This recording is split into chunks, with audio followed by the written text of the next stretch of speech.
Nirvana means in Sanskrit, blow out. That is, exhale the breath. Who do you want to come and baptize you? And so my sister, she's like, me and my husband. We asked him 4 more times after he answered because we don't get it. And we asked him, why Uncle Scott? But my nephew asked me, he's like, come baptize me. So I drove out from Wisconsin to Virginia, baptized him, and then stopped at the Mr. Rogers Children's Museum in Pittsburgh, met the executive director, talked about bringing the Daniel Tiger display out to Delavan. This was back in 2019, so all my stories are pretty old and wild. How did you get into baptizing people? Guys, welcome to the podcast. I'm sitting here with Scott. Scott, can you remind me your last name again? Scott Campbell. Campbell, Scott like the Campbell. Oh, and what's that author, that crazy... Isn't there a Scott Campbell, like the crazy author? What's his name? Isn't there something Campbell? Joseph Campbell is what I'm thinking. You're thinking of Joseph Campbell, the hero with 1,000 faces, the hero's journey. Yeah. Take that, Mike. You see that? Getting mic'd up. Joseph Campbell. Funny enough, my oldest son's middle name is Joseph. So love that. My future filmmaker, the guy who's writing stories, we're actually producing a movie here in Eau Claire based off a script he wrote. Really? And all the things. How old was he again? He's 17, going to be 18. Damn, that's a good age to start. Yeah, That's about where I was when I was really into it. I feel like there's this burgeoning potential that people, in between the ages of 17 and like 20 really feel, where they're like, we're almost done being a kid. We're almost ready to be like just out to the races. And in that pregnant pause in between, wow, there's some creative souls that are just ripping some real work. Totally. Especially with a little direction at that age, man. You can do a lot. The thing about his biggest advantage over mine, say me at 18 in Eau Claire, there's no Instagram. There's no digital cameras are not really even around. Like nowadays, it's like, man, other than having a really strong mentor in the creative world, which I think is a necessary thing if you really want to take things to the next level, everything is at your fingertips nowadays as far as content creation. Like even making a movie, like you could make a movie with your iPhone. You can make them, like if you have a creative vision and you put it together, you can do it so easily now, The burden of entry and the amount of work that has to come for something to come to fruition has never been lower, at least in my 40 plus years. Like I used to sit at the library in, Barrington, Illinois, dreaming of going to the New York Film School and figuring out who I had to write self-addressed stamped envelopes to get brochures. So were you into making films too then? Oh yeah, no, So he's your little prodigy then. You've been. He is a dreamer that I protect so that he can deliver. Fuck yeah. Like spoken like a great dad. Thank you.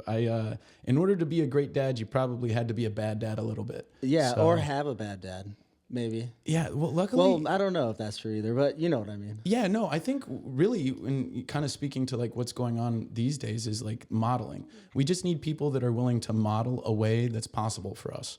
And so for my son, he's in this time in this age where doing film and storytelling, and he's a director at heart. So he's about making dreams real. Akira Kurosawa, Sanjit Ray, really truly great filmmakers of the time. Spielberg, obviously, Scorsese, and Coppola are his Mount Rushmore of filmmakers. But he makes nothing like a gangster film. Truly, this first movie he's doing is actually think Naked Gun meets the gangster film trope. That's fun. Like the cliches, all the cliches and stuff. But being a dad to a filmmaker and a creative, it takes a lot of effort to show them it's possible, as well as being pragmatic enough to be like, okay, I want to support a dreamer, but like I also need you to pay your own rent. So like let's work out how to be successful while still taking a swing. Crowdfunding. Right. Like I support movies, man. Movies, you gotta want it. Not only do you have to want it, there's such a large amount of people that also kind of want it that you really, to stand out, you gotta go deep. I think movies have always been like church for me. Like taking my family or myself, it's always been a special place where I can shut out the whole wide world and like just enjoy a dream. And so for those people that are able to want it bad enough to make a dream real enough that others can walk into it and enjoy popcorn, yeah, that's a level of focus and discipline that I've seen a lot of people half-ass. And so, yeah, it's one thing to be a proud dad. It's another to be responsible to a phenom of discipline and focus. Totally.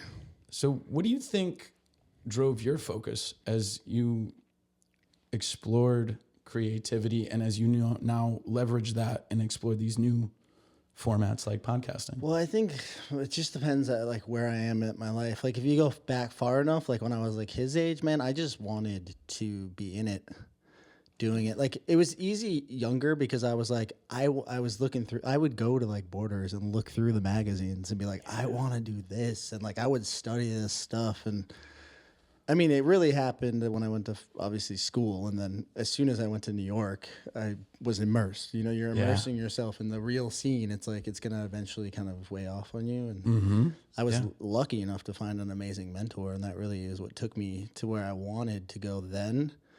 But then, you know, then I filled 3 passports. I went to 14 countries. I got to live in Europe for a few years. And like, then it was a different story. It was like a different timeline. It was like, well, now like I've already tasted and kind of touched that world. I'm not sure this is all I want. And then, you know, at that point in my life too, I was really naive, like in my early 30s where I was like, money came to me very easy in my 20s. And I just kind of always thought that like, oh, I'd never have to like worry about those other aspects. But like just the content creation world kind of changed and like the way things kind of evolved for me, it became this totally other thing. Cause then I had chased like wanting to work at the top for so long, but then you get it and then you're like, all right, I'm here, but I'm still not happy. And I don't know what I want. And that's when thank God I had my dragon experience on psychedelics because that actually shifted me. Cause what I was doing was trying to fulfill myself with drinking and partying and sleeping with women and going out all the time and realizing that was not what I wanted, you know, and then kind of getting out of LA and having the chance to work on my book and then actually take time. It's not until you kind of feel like you're about to lose something that you realize if you like it or not. Because as soon as I was like, fuck, if I don't turn this back on, I'm going to be starting over. And that's when I was like, it's time. And then since then, I've just been turning it all back on and ripping out in a new way. That's like where the podcast comes from. It's like, I should have been doing this 10 years ago. Yes. You know what I mean?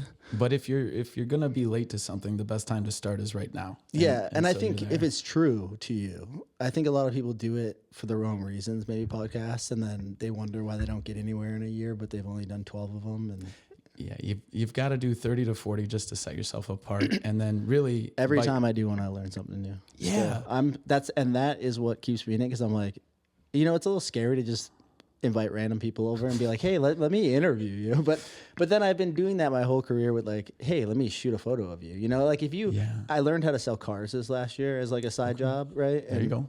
It was a carrot and stick type of job, which I can't do. Like you can't dangle the carrot in front of me. I have to get the carrot, you know? Yeah. And so I only lasted there until I realized I wasn't going to make money. But it made me realize that like photographing carried over in other aspects of my life where it's like, oh, if you can meet someone right then and there, get them comfortable enough to get in front of your camera, you can be good at sales. Yeah, 1,000%, because you're building rapport, you're making them feel safe. I sold cars for about 2 weeks, sold a car in my first week. Nice. After about 2 weeks of doing that, I was like, yeah, I'm going to need to be a financial advisor for people now. Yeah. So I actually went into financial advising because there was just too many people that were... they were biting rotten carrots. Yeah. You know what I mean? They were things that maybe they shouldn't be eaten. And so from there, I did financial advising. And I realized that, like you, like there are certain things that I can do and I might be good at, but they're not fulfilling. They're not that top peak that you want to be at. And so when I was doing financial advising and insurance, that was when I was called and asked like, well, what would you do if it all worked out? And what I would do if it all worked out is what I'm doing now. Yeah.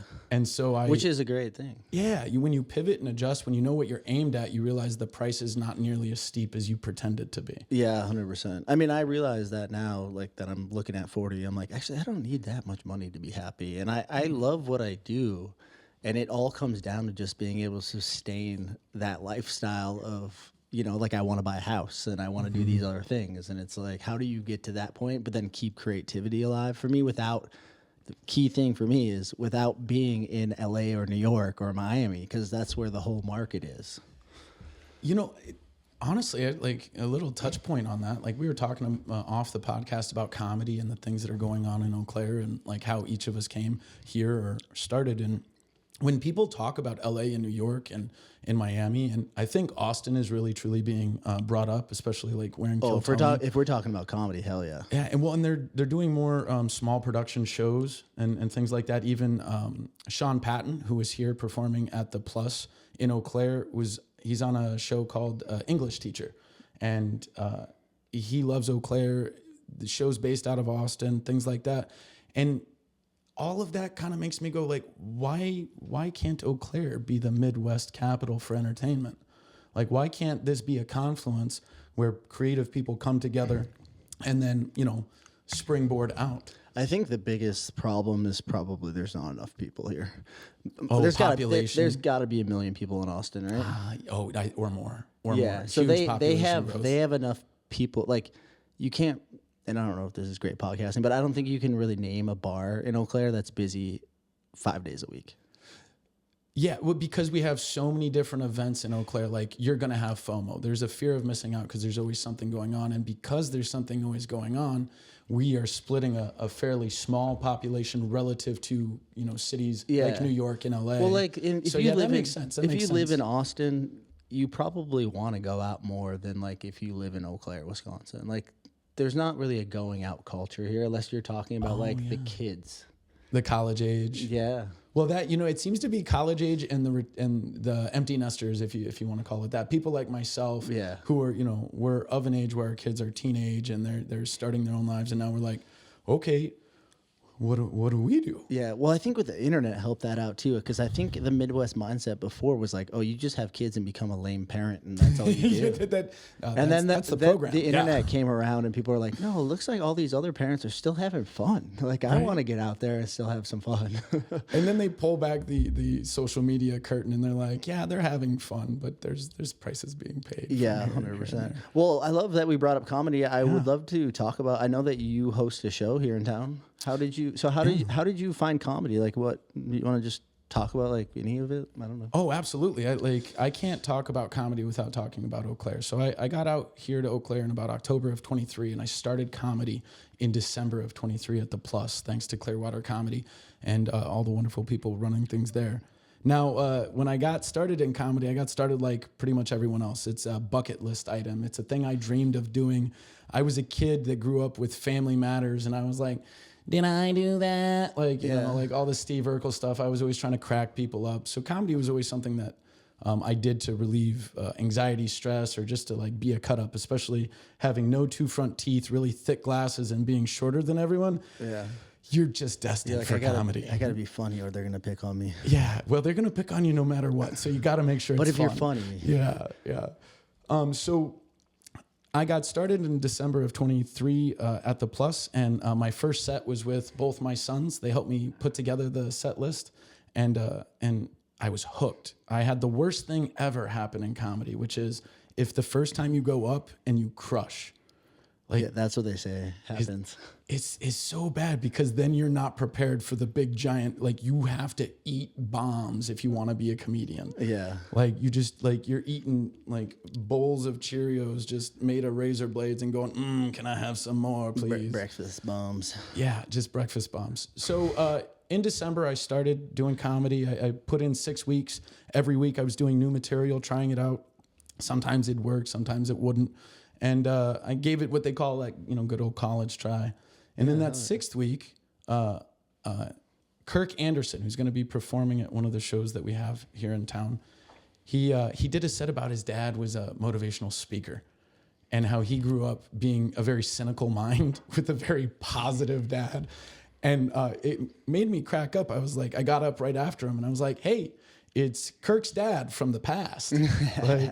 Just as a very extra and motivated person, it resonated with me. So I met Kirk and I told him, I was like, yeah, I'm all done with comedy.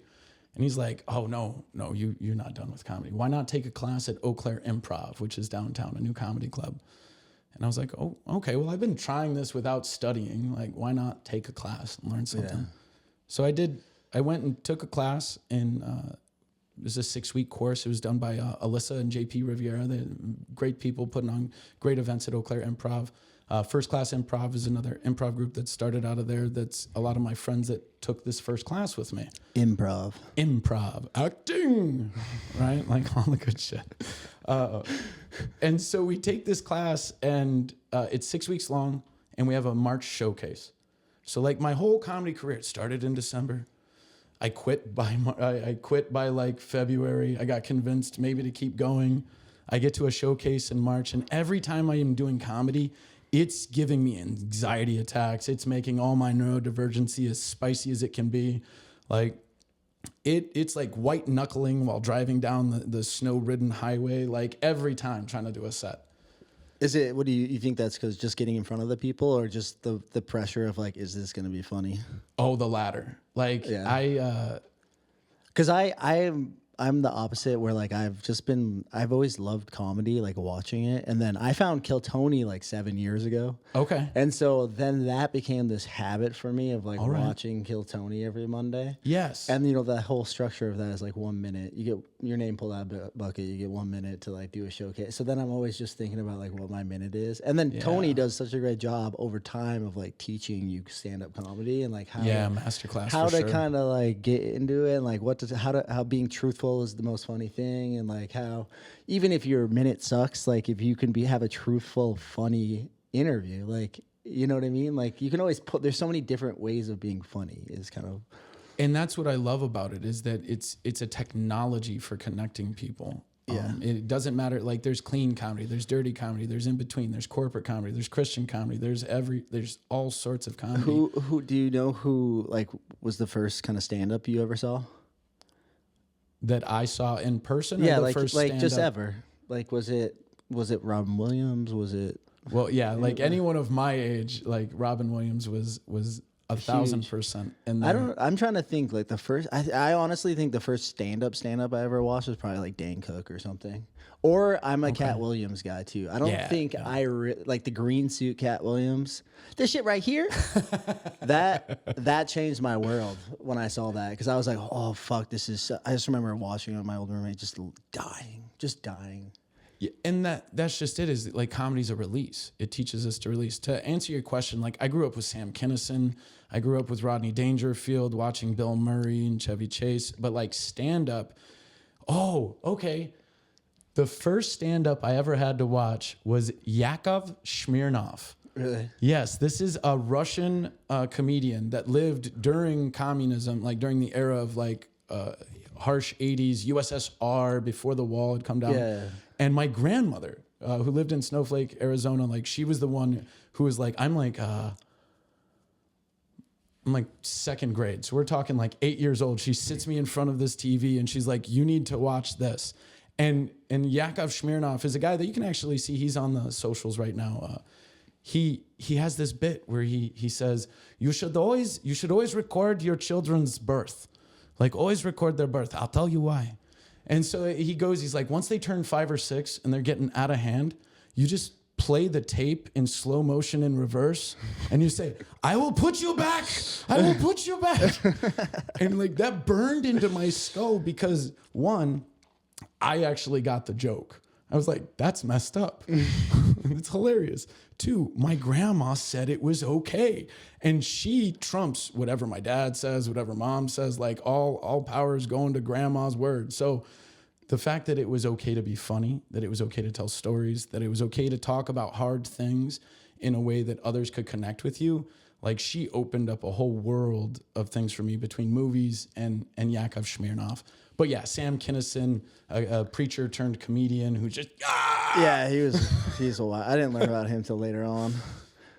I do listen to a lot of JRE, so like he's another comedy preacher, you know. Yep. Yeah. So I think I always loved, I grew up loving like The Mask and shit and fucking anything Jim Carrey and like Robin Williams and all of that. And then I don't know, I think when I was like 18, 19, then it became about like gangster rap. I became like a little thug, Like oh yeah. Hip hop was more influential at that point, and then I did my New York stint, was in New York, and then once I started listening to Joe, I started realizing why I like comedy, and like Okay. that's what turned me on to like Tony Hinchcliffe and all of those people. Like I would start hearing them, and that really turned me on to it. And then now I'm like, actually, the only thing I really care about is like making art and comedy. I don't really. There's nothing else I even really put much time into. Would you say that that's because you value freedom and expression, or like, what do you think? Well, I think healing comes from laughter, and I think it's really important what you do and what you put into your consciousness. Like I give my girlfriend a lot of shit because she likes to watch these like horror films and like these like killer cases, and I'm always like, why do you put that shit in your mind? Like I usually do like self-educational stuff, or I do comedy. Like, and that's like all I want. I don't really want much else than that. But you do need to know how to beat a murder case from time to time. And these true crime drama 100%. Mamas,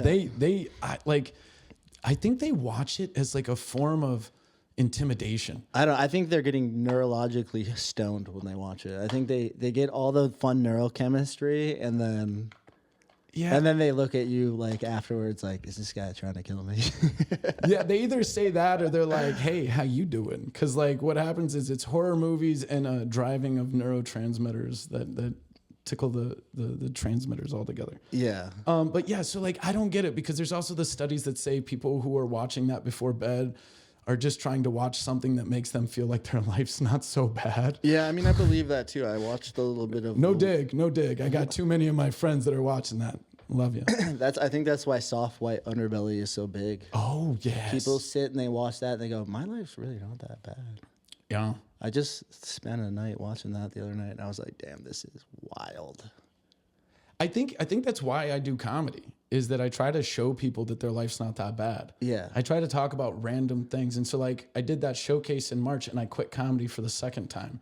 It's kind of like a horror movie where you're like, is he done yet? Is he going to keep running? Why does he keep going back to comedy? And it's like you said, it's medicine. So I quit a second time. I ended up in Alaska, and that's where I met the sister wives of comedy, Britt Van Carr and Angie Alaska, comedian. And they helped me realize that comedy, open mics, and what you're talking about, art and comedy and the ritual and the routine of it, are what helps center us, so then that way we can kind of self-discover and express. So for me, like I do comedy as community. Like the only reason I'm doing this is I'm trying to create as many opportunities for people to express themselves and discover themselves, while also like just having a good freaking time. Hell yeah. Like, I mean, that's kind of where it comes down to me. It's like, I like to have a good time. And then I like being, I'm a funny guy. I'm not a stand-up comedian, but like, I'd be the guy on Kill Tony that they're like, who told you were funny? But I can tell that I'm funny because I'm the guy who's always releasing that pressure around people. You know what I mean? It's just something that's built into me. And I think like, I've decided with my life, like I want to spread the good light. I want to spread good things. And so I think comedy is such a great, like if you can make someone laugh and be happy for a moment, it carries on. And like, it's something that really interests me, and like projecting that kind of like goodness, and like, I don't know, you just never know how you can affect someone's life. Like I had a friend when I was working at the moving company in Seattle, and then the last time I saw him, I gave him a handful of mushrooms. Yeah. So I had gotten this printer, the one that I showed you earlier. I don't know if I've told this story on the podcast or not, but I got this free large format printer from Bellevue Fine Arts in Seattle. They had bought a new machine, and like the machine that they gave me, just the only thing that didn't work is you couldn't Bluetooth to it. You had to connect to a cord. And I was like, so what? This is a $5,000 printer. I'll take it. And the guy who gave it to me was like, hey, you like mushrooms? And I was like, yeah, I do like mushrooms. And he's like, I have some for you. And he gave me this huge handful. And actually in my book, there's a photo of the mushrooms he gave me with when I got home, my roommate gave me a fortune cookie, and I opened it, and it said, it's actually that one over there? Yeah, it's that one over there. It says something, I can't remember. After a big storm comes tranquility or something like that. And that was what I opened after I got this handful of like godlike mushrooms. And I was like, oh, this is a sign. But then I gave my friend, who was kind of an alcoholic, drunk mover type, who was not, I didn't have very high hopes for him. He had never really tripped before, and it was right before I was moving out of Seattle. So it was our last time hanging out ever. And I was like, dude, take these, see what they do for you. He literally quit drinking after he tripped on those. He called me 2 years later and was like, dude, I've been sober ever since. And I was like, damn, that feels so good to know that. Right? Do you know the history of it though? Of what? Psilocybin? Like, do you know that they were actually facilitating the VA was doing research in the first wave of psychedelic research, and they were actually, we've known for a long time that psychedelics have a profound effect on alcoholism and consciousness. That's the problem. Exactly. The problem is you do them and then like you don't really want to listen to the government. Yeah, as a retired veteran who's had to explore psychedelics to help heal PTSD and a number of neurodivergencies, you definitely have a different perspective. But I believe that like what you are talking about is really what called me to like a lot of what I do is that I had my first psychedelic experience. Believe it, it's February 15th today, right? I think so. The very first time I ever had mushrooms was February 14th, 2019. Damn. And I had the world's best grilled cheese sandwich made by my youngest son. We had a family dinner. And just to like let you know how different. Do you know what your dose was? This was first time. And so like I allegedly had just grabbed a couple fresh ones. Sure. And just. So maybe more than a gram. Yeah. And then I started doing a lot of deep research between Michael Polliman, Fadiman's research, and all the different. What's that mushroom guy's pathways. name? Stamets? Oh, Paul Stamets and the work he does with host defense. Oh, yeah. Absolutely love his research with turkey tail. Oh, yeah. Dude, the story with his mom like was dying of cancer. The turkey tail mushroom, yeah. She was one of the last of a case study of 50 with very specific non-estrogen-based breast cancer. And a guy who was always chasing academic pursuits because his brother was fairly, highly accoladed within academia. He was always trying to chase that, and then he just accidentally saved his mom's life because of his mushroom or his mycelium or mycology. Yeah, that whole crew that came up, the whole Terrence McKenna crew. Oh yes, they all ended Dennis up doing, McKenna too. He's still active. Dennis is the man, dude. Yeah, and he's really into the ayahuasca. Does anybody else think they killed Terrence McKenna, or is it just me?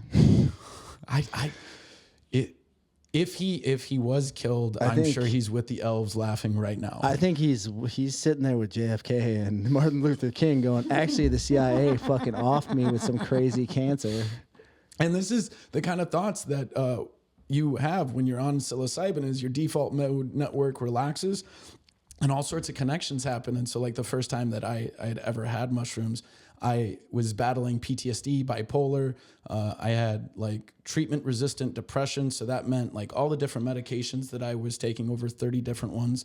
They gave me Parkinson's like shakes and so many more things. I got off all those. I had a grilled cheese sandwich and my son said, "Dad, I've never heard you laugh like that in my life." And he was like 12, 13. Yeah. So whether it's for everyone or for no one, that's not up for me to decide. But there's a lot of current research in the third wave of psychedelic research for people like myself that are disabled veterans. Wisconsin actually pumps out more research LSD than any other state in the nation. All right. Yeah, Madison is the capital. Like they're bringing the Tibetan monks in there to like study the meditation, all sorts of random stuff. But this is what happens when you start talking. Did you know that Steve Jobs was born in Madison, Wisconsin? I did not. Yeah. Wisconsin doesn't take him as like theirs, but they should. I wonder why. I know he grew up adopted in California, but he's from Wisconsin. Oh, so it's kind of like Mark Ruffalo. Like his parents were students at UW-Madison, and they were like, give him away. And he was adopted. And then he went to California. I think we know why Wisconsin's just like, we'll let California have that one. Well, we probably wouldn't have had. I mean, he had to grow up where he grew up. Yeah. To become Steve Jobs, for sure. Well, I think that's true of kind of like your story and my story is like when you travel and when you shape yourself with all the different environments, you tend to get a different perspective. And then when you come home or you go to different places, you share that perspective and let the environment take what they want from it and, give what they can. Totally. Well, how old were you when you joined the Air Force? Oh, let's see. I was older. I was 23. Oh, okay. I was 23. I became an F-16 avionics specialist. So I fixed jets in Las Vegas. That's in funny. Nellis Air Force The Base. first time I ever did cocaine, actually, I went home and I was like, what the fuck am I doing with my life? And I remember going onto the Army website and thinking about signing up, and I didn't. Wow, even cocaine couldn't recruit for the Army. That's saying something. It's just funny that like looking back, because I was pretty young too, and looking back, it's like it's just too funny. Yeah, I knew I needed the discipline and I didn't have it. I think that's literally what that was a sign of like me knowing that I needed it, but I had no direction. And you know, I don't know. I didn't. Thank God I never got like too into that stuff. Yeah, no, it was an adventure. Like I worked for Walgreens first, like right out of high school. I was a manager for Walgreens during the opiate craze. So like I was a corner dealer of a different sort. I had stock options and insurance. And then I joined the military in 2005. And so I went to college here in Wisconsin, was doing all that. My wife at the time graduated from UW-Whitewater, music ed. And so we were very much that like programmed Wisconsin. Like I had a good retail job. She's going to be a teacher. We're going to have the same place. We're going to live there for 30 years. And none of that happened. None of that happened. We went to Vegas, Alaska. We had 2 kids. Amazing life, teaching all over the place, being in education, comedy, military, nonprofits, running businesses here and there, all to end up in Eau Claire doing comedy and like spoken word poetry and now podcasts and living rooms with people who are just as experienced in a technical art form. Like photography is dope. Like, yeah, guys, subscribe to my Patreon. Like, subscribe, like click like, subscribe. Like right now is the time. Like that's the. If you guys are watching this, come on, give me a like on YouTube. Like honestly, we can give stuff away. We'll do a giveaway. Like if you click like, subscribe, we give you a thumbs up. I thought about giving away a little Damien Hirst that I have actually. Oh wow, be a fun little project, but. You know, I don't know. I love the I never thought I'd love podcasting. I think I was hiding behind fear a lot. And the fear of podcasting, the fear of putting myself out there. For 15 years, I was kind of scared to be in front of a camera. And now I'm just like, just put the glasses on and ignore it. Right? I use these glasses to protect people from my over eye contact. Like I make way too heavy eye contact. Yeah, I'm kind of the opposite on the spectrum. I'm like, I look at everything but your eyes. Yeah. And I'm like I was raised in the era where it's like, you're gonna look at me. Yeah. Look at me when I'm talking to you. And I'm like, okay. So like I learned to mask and like really like I'm gonna look at you. But now like I did mushrooms and now I'm like, I'm gonna look into your soul and see who you are. And everyone's like, no, put the glasses on. It's a little too much. I feel you. I have those eyes too. I can be like that.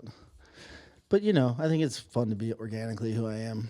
Right, you just got to be you, but I think that speaks to the fear that you're addressing. Is that like behind the camera, you knew you had capability, and in front of the camera, there's a sense of fearlessness in being that vulnerable that I think we all see and appreciate when we look at photographs, like at the level of art that you're producing, and even just the little moments that people are capturing. You guys heard that, right? ServiceUncle approved, 1,000%. I know. Do you want to talk about ServiceUncle a little bit? This is a cool hat that he gave me. Yeah, absolutely. So ServiceUncle is... I don't think anybody can probably see it, but maybe I'll insert a photo of it right here. Yeah, ServiceUncle is an organic... Like, you talk about organic things happening. Like, so comedy, I tried quitting 3 times. Comedy keeps finding me, and it's medicine for my soul each and every time. And every time I do it, I meet new and amazing people like I am right now. And so ServiceUncle happened because I had a sister. She's still with us. I have a sister. You have a sister. I have a sister. I have many sisters. I had a couple sisters too. I don't know where they are. Who knows what? They got married and had kids, and now they're... Exactly. See, and that's why I gave you the hat. Is you got sisters with kids, and so do I. And so my sister's in North Carolina, and she called me up, and she's like, "Hey, we've got a family wedding. Family wedding's in Texas." And I'm like, "All right, cool." So I have 2 nieces. One's we'll call her 6 years old and 4 years old, and they're both neurodivergent. One has ADHD, which means she's wicked smart and loves chicken nuggets. And then AKA a normal kid. 1,000%. And if you don't like that, come talk to me. That's the ServiceUncle's job. And then my birthday buddy is Nova, and she is on the autism spectrum disorder, which means that me and her have the most fun ever. She rides on my shoulder. She steers my beard like she's the Ratatouille tiny chef. And strongest pound for pound human I've ever met in my life. And both of them are a great source of love for me. And so I'd do anything for them. My sister knows this. So she calls me up and she's like, "I need help flying from North Carolina to Texas." I'm like, "All right, I can do that." And she's like, "I'm worried though." I'm like, "What are you worried about?" And she's like, "I'm worried people are going to think we're married." I was like, "That's fair. Like we're just 10 10-year difference. And I'm like, all right. So I'm thinking about that as I drive 14 hours to North Carolina so I can hop on a plane with 2 neurospicy kittens, take my sister, who's also just as neurospicy as the rest of us, and fly this plane across the country. But on the drive, I was like, I got an idea. We got to brand this. So I was like, I just seen the movie Dog with a service animal and Channing Tatum. It's like a romance movie about a dog. It's very much... check it out. Check the link out. Check out the dog. Right? I'm like a service animal for my nieces. And so I came up with ServiceUncle. It's like being a service dog. I like that. I come with airport perks. I'm really furry, and I'm really good at calming down the neurospicy kittens. And so from that point on, I made a shirt. I was at the airport, and everyone at the airport was just loving it. The pilots, the people... And I had Never Too Late on there because I like reminding people that it's never too late to keep trying, do something new, call yourself into an adventure that you just didn't know was possible. Yeah, dude. Bourdain it. Bourdain was in the kitchen until he was 43 years old. Exactly. And I want to be in the kitchen well past 82. Yeah. Like, it's what I want to do. You just got to write a best-selling book, dude. Yeah, we're on it. Like, I got a couple books written that we're editing. We got Phoenix Souls, but You ever read any of his work? Bourdain? Yeah. Kitchen Confidential or anything? I have not read his work. I have watched the interviews and like absorbed him through that. I got obsessed with him, but he's another like brilliant, and there's a lot of comedy in him that people they don't recognize him as a comedian, but if you really watch him, you're like, this guy is a comedian. All right, so like let's really hit on comedy perfectly with Bourdain as the nexus. There is tragedy plus time equals comedy. Yeah, I also think they killed him too, though. Anyone having too good of a time, watch your back. Yeah. Watch your back. Anybody exposing Me Too people, watch your back. Oh yeah, for real. Like, and that's just it. I don't know. He hung himself in Paris. I just don't know. And as a person who like has faced suicidal ideation since childhood, I feel like I very much understand like some of the struggles that like he faced. Which is that like work is a way in which to release the demons that you carry, whether they're like actual demons or just the weight and burden of like living. But it's those of us that know the darkest that want to see the light. Yeah. I mean, it's true. I mean, you look at Robert Williams too. Like he definitely killed himself. And he's like one of the most loved people. Have you watched the documentary Postmortem about what they learned and discovered about the brain disease that he was actually facing? No, I didn't know that. He had a problem. So he was in a level of pain that nobody can comprehend. There's I think a documentary done by his wife at the time. Go check it out. That's not what we're here to talk about, but it really is the crux of comedy is that we all feel pain and we need a release for it. And when it can be a knock joke, something light, something easy, or something is like making a joke about a person that hung themselves in Paris. I love the fact that we can discuss the full spectrum of life in comedy. Yeah. Well, that's the nice thing about comedy too. It kind of dials back into the whole like free speech movement too, where it's like being able to say. Why is that a movement? I thought it was a constitutional right. I mean, it depends. That's Sorry, That's only for. It's not for me and anybody in comedy. I don't think it's really that hot of a take. It's just they want to control us. So, is there anything that you want to know about the process? Like, I've been doing comedy since December of 23. I have traveled to Idaho, Spokane, Washington, Alaska, Arizona, Wisconsin. I just had a call to do some more work in Milwaukee, and I've become a producer, and I don't know what I'm doing. Yeah. I'm literally just seeing a need, filling a need, and trying to help others succeed. So you're producing shows, or what are you producing? Yeah, so we do a show every month at the Red Mixer on about the third Thursday. We call that the Red Hot Comedy Showcase, and I bring in regional and local comedians. We've got Anderson and a few others that are coming up in February and March. Kirk Anderson, maybe I know him from high school. He's a cartoonist from the cities out there. 15 years. He's a little bit older than me, maybe so I don't think. I know unless he was Anderson, but teaching. Maybe I can't imagine that's the same one. The one I'm remembering had curly hair and smoked a lot of weed. Yeah. Well, I mean, honestly, Kirk, maybe we can get you doing that too. Yeah. Like, we'll talk to you. So right now we're currently producing a show at the Red Mixer. I'm doing a show in March at Evolution Health and Wellness. And then we have a regular every single Friday from 7 to 9, Growlers and Giggles at the Growler Guys on London. I'm going to have to check that out. You absolutely Are those open mics at all or no? These are all open mics. They're comedy open mics though. So it's stand-up, improv, poetry. Yeah, don't bring your shitty guitar. Unless you're going to tell jokes with it. Yeah. We do have people with their guitars. I highly recommend ukuleles. Jimmy Fallon style. Absolutely. But that's just the idea. Back when he was funny. Let's think about it. Yeah, you got to think his first comedy, like the music album that he first did, they kind of got him on that. That was fucking hilarious. Yes, like he's a talent. There's no doubt about his talent, but you definitely see that he got me too'd. He didn't. No, he got. I met Epstein. Like they signed him to a contract that sold his soul, and then now he hasn't done anything funny in fucking 10 years, but it's fine. Yeah, I do like the Justin Timberlake stuff though, and then the ew. Like it's so. I guess I'm in my own little bubble, so it doesn't matter. Well, but it matches your Cat Williams love because it's like the steps to the Illuminati. Yeah, like you gotta wear a dress, you gotta take the check and the contract. He that's what I mean by like he was Epstein. He went down that like. I don't know. He's a fed dude. he found a pathway that paid. All right. Well, clearly I'm not going to get to be on Fallon in the next year or two, but he won't see this. Don't worry. No, I think who knows? We'll see what. But yeah, it is amazing the choices that we have to make as artists in order to like get the art out versus just expressing it.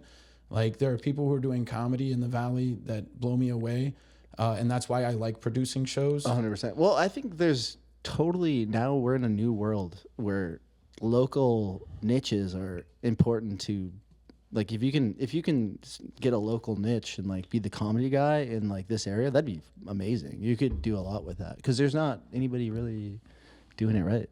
So believe it or not, we got Cullen at the Clearwater Comedy that's been doing it for 10 plus years. Really. And I think someone told me to have him on the podcast. Yeah, he's in radio. He's done podcast. He's the one who's bringing all the big names here. Yeah. So like, I dubbed him the Godfather. I think he brought Sam Talent here. Oh, Sam Talent, Sean. That's the only name I know that's played in Eau Claire where I'm like, oh shit, Sam Talent's the fucking guy, dude. See, and that's just it. Like with all the comedy and how much it's growing, is people are actually becoming almost connoisseurs of comedy, where they're like, no, like. You got to be at least this tall on the hierarchy of humor in order to get there. I think the golden rule is just you got to be funny. Yes. Yeah. And to accept that being funny is about the authentic commitment that you bring to the entertainment. So like, are you there trying to make sure people have a good time? Or are you there to make sure you have a good time? Or are you there just to like try and cash in? And those people trying to cash in, those are the ones that everyone's like, take my wife, please, all that kind of stuff. The crowd work guys. Yeah. Now, with that being said, I love crowd work. I love doing crowd work. Of course, because then you don't have to do your comedy. Exactly, for 100%. And so, like, a comedy that is going on in the Chippewa Valley, in the last year, it's grown tremendously. So Cullen's been doing open mics Tuesday at the Plus, like over 10 years. Clearwater Comedy's been going. And then on Thursdays, they do shows, sometimes Saturdays. But since I've started, I did get permission, open mic on Tuesday. Let's go. The Lakely has an open mic on Wednesday. Oh, shit. Bring your fucking wallets. And there might even be a second Wednesday mic in Altoona. That's a lot of mics. That means good comedians can come out of here. And then we've got Thursdays that we do at the Red Hot Comedy Showcase monthly. That might turn weekly. And then every Friday, we've got Growlers. So right now, you can do... And soon we'll have the Wisco Wolves live podcast. Wisco what? Yeah. Ow! Nothing but killers. Yes. I like it. I'm just kidding. I do have a name, Wisco Wolves, but apparently this name Between Two Lines is kind of stuck. People told me to keep it. So I was going through a name, but now I'm like, I think I'm just going to stick with Between Two Lines. I've had so many domains. Like you get... I'll show you I'll show you my Instagram list. I just steal it. As soon as I come up with a name, I'm like, is it available? I'm like, I'll make a whole thing for it. You've made too many names when Google's like, your phone number has too many emails associated. You are not allowed a new one. Oh, I know. I make emails for them. You have too many names when you look up a name and you go, oh, fuck, I made this 16 years ago. Yeah. I do that. Yeah, you open a box and you're like, that's a great idea. Well, like I had the name Wisco Wolves in my brain since I lived in New York, and I just wasn't sure. I didn't remember making the Wisco Wolves Instagram handle. And then when we were coming up with an LLC, because I'm doing all this Patreon stuff, and I'm like, I want to drive that all through its own business. And I was like, let's do Wisco Wolves. And that can be like all the creative work and the podcast stuff can kind of go through that. And then I'm like, it'd be great to do a comedy podcast just called Wisco Wolves. And then it can just feature a bunch of people. And then I went to look up the name and I'm like, oh shit, this is my page. Yeah. Wow. And so like, it's almost serendipitous then. Like it's almost a reminder, like saying, all right, like not only was this a good idea that you maybe walked away from, but it's one that you're walking towards as well. Yeah. Well, I think doors open when they're supposed to. It's like, yeah, absolutely. the universe speaks to you. And some people are really attuned to it and some people aren't. I feel like I'm extra attuned to it. So like when things really need to happen, I feel it. I feel it coming. Like I felt podcasting coming for a long time, and it was my fear holding me back. And it's like, they talk, you know, if you do enough self-help, it's like, if you can get over that, there's good fear and there's bad fear. And a lot of it is good fear. And I read a really important book in my early 20s called The 50th Law.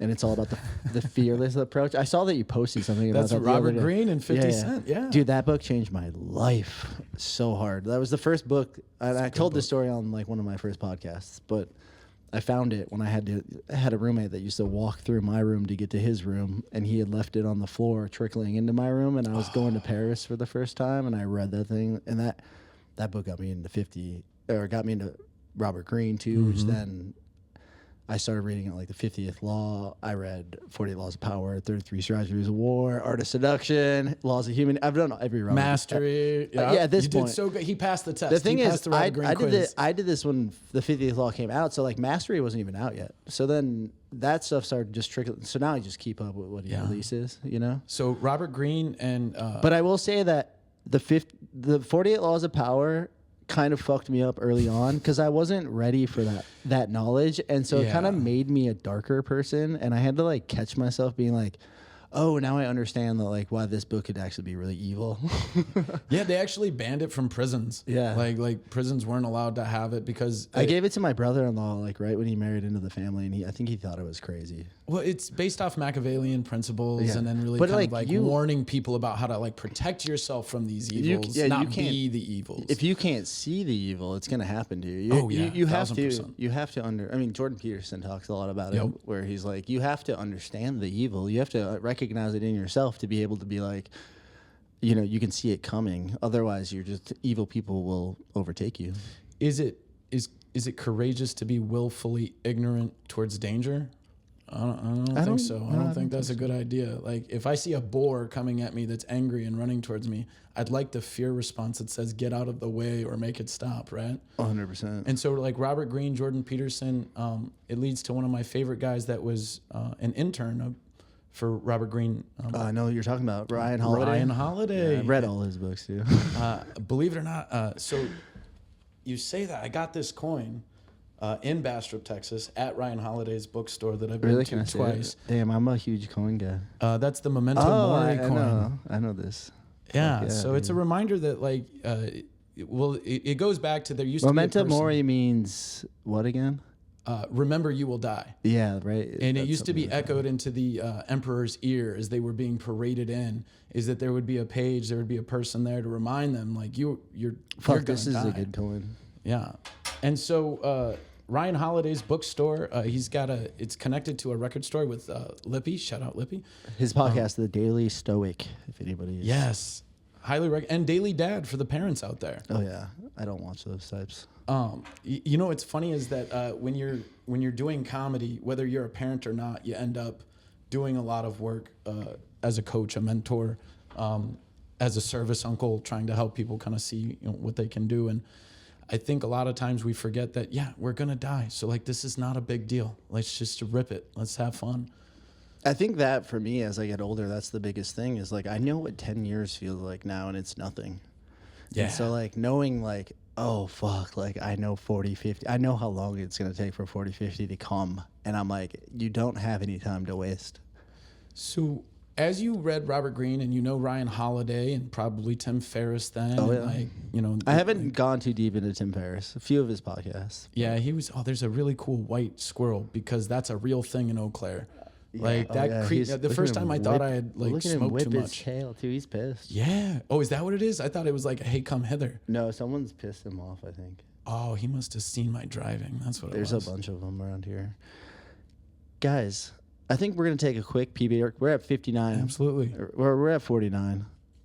49? I need a water. A little white squirrel I finally quit the nicotine vape, but I'm still zinning, thanks to you. There you go. We got you. I was on the nicotine, those little seltzers thing, or not seltzers, what do they call them? Like the little pills, basically. Okay. Just nicotine pills dissolved in your tongue.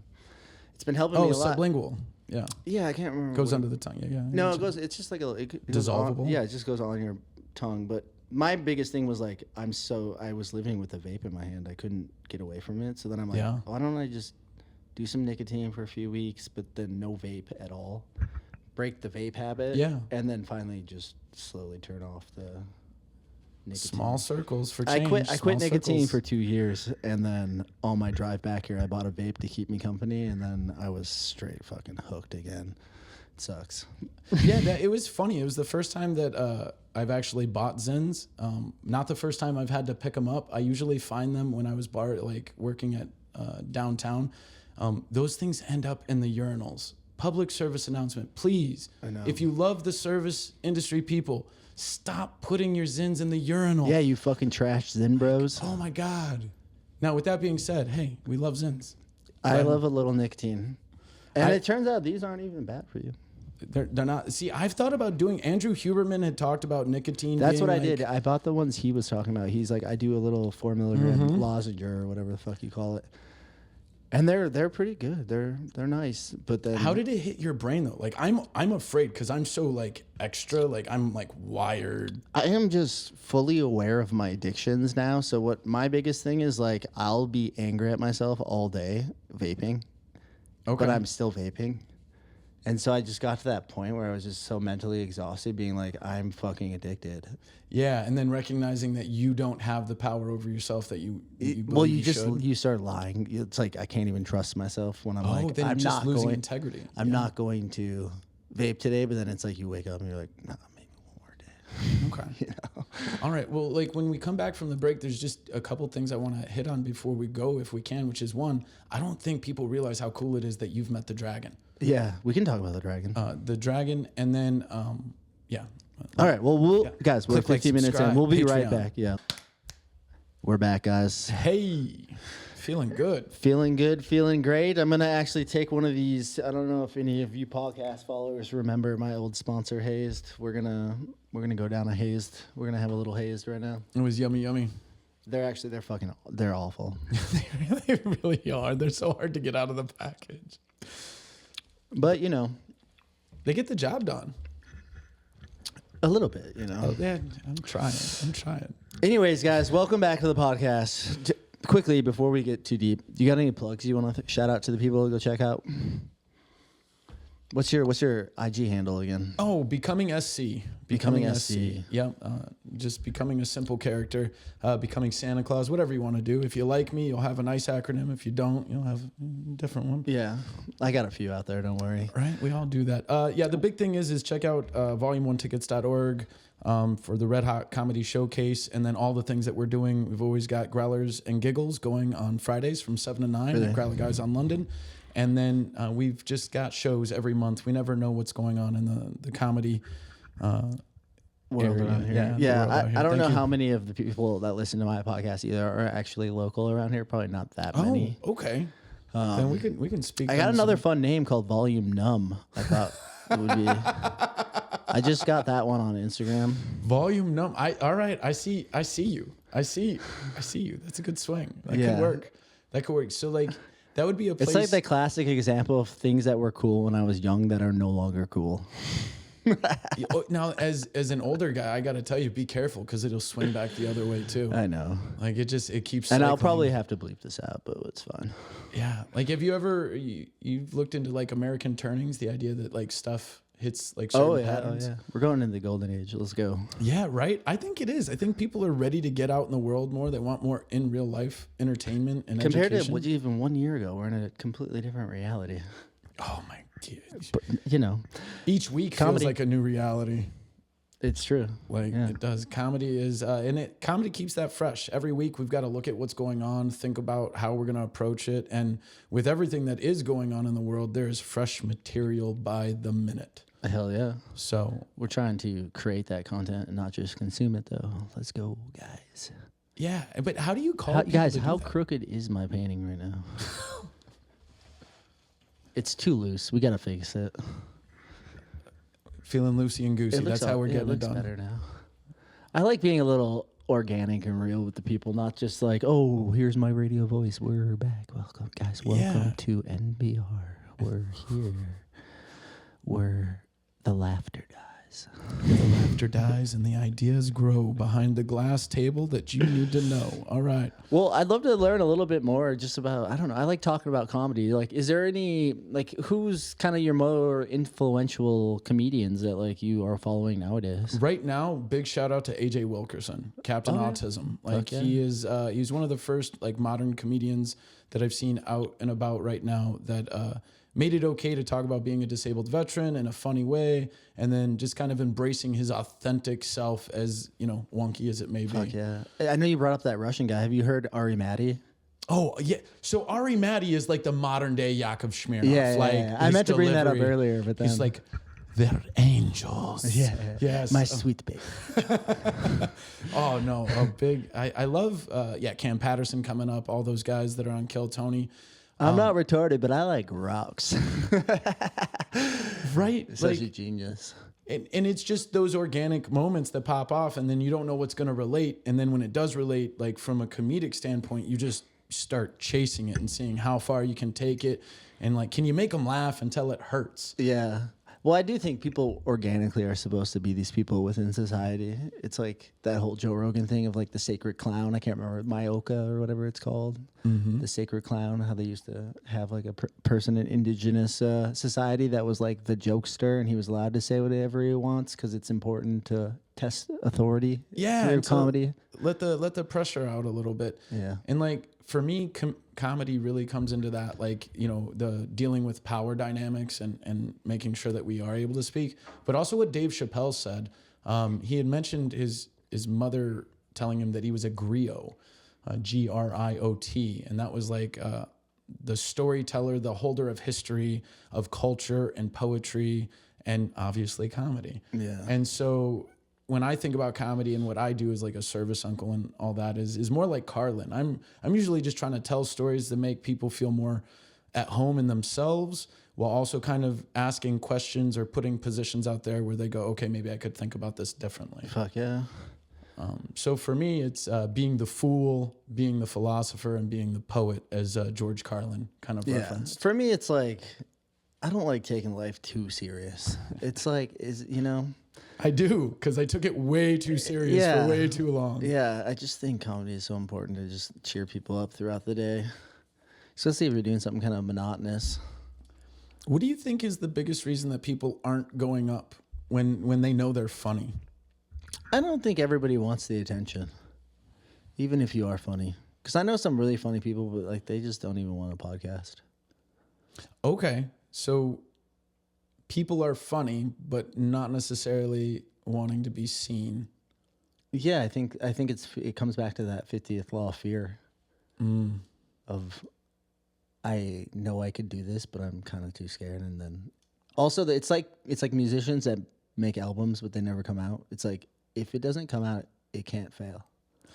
So as soon as you are like, I'm doing this and it fails, then you're a failure. You were talking earlier about like how you had different domain names and like Wisco Woves and finding that old Instagram. I got MetaDirt too. What's up? MetaDirt. Yeah. I used to have Visual Dirt. They took it from me. Is that Meta with 2 T's or one? Just one, I think. Okay. Yeah. And it made me realize that there was an Instagram handle that we had where I did like a little project. It was called fail.fear. And it was all words based off or acronym or acrostic poems based off like what fear was, so that I could reprogram fear in my head. And so like fail.fear is the idea is like, why can't we embrace failing fear?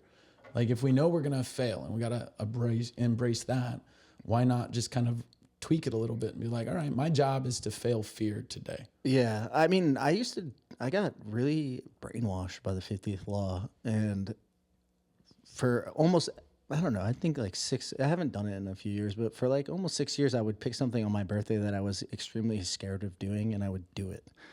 And it started with night snorkeling in Jamaica, and then it grew to like hang gliding in Brazil, and then it went to like skydiving in Santa Monica or wherever it is, right up north of LA, Sacramento, somewhere over there. I went skydiving and just doing these things that are like, this is fucking insane. I'm really scared to do this. But then as soon as you get through it, the high is so good. And you're like, that was such a fake thing to be scared. I mean, not that jumping out of a plane is not something to be scared of, but you just understand that like you get through it, you live another day.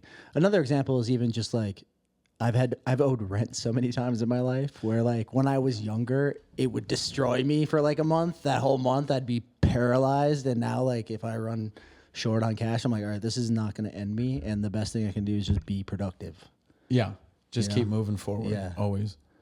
You gotta catch your mind when it's like playing those fear. Because even podcasting is probably the next thing I could pick that I really was kind of scared to do, where it was like, fuck it, I'm just gonna buy the gear and start. And like, yes, if you watch those ones from California that I did, that was me going, no excuses. I don't care if it sucks. I don't care if nobody likes it. We're doing it. Yeah.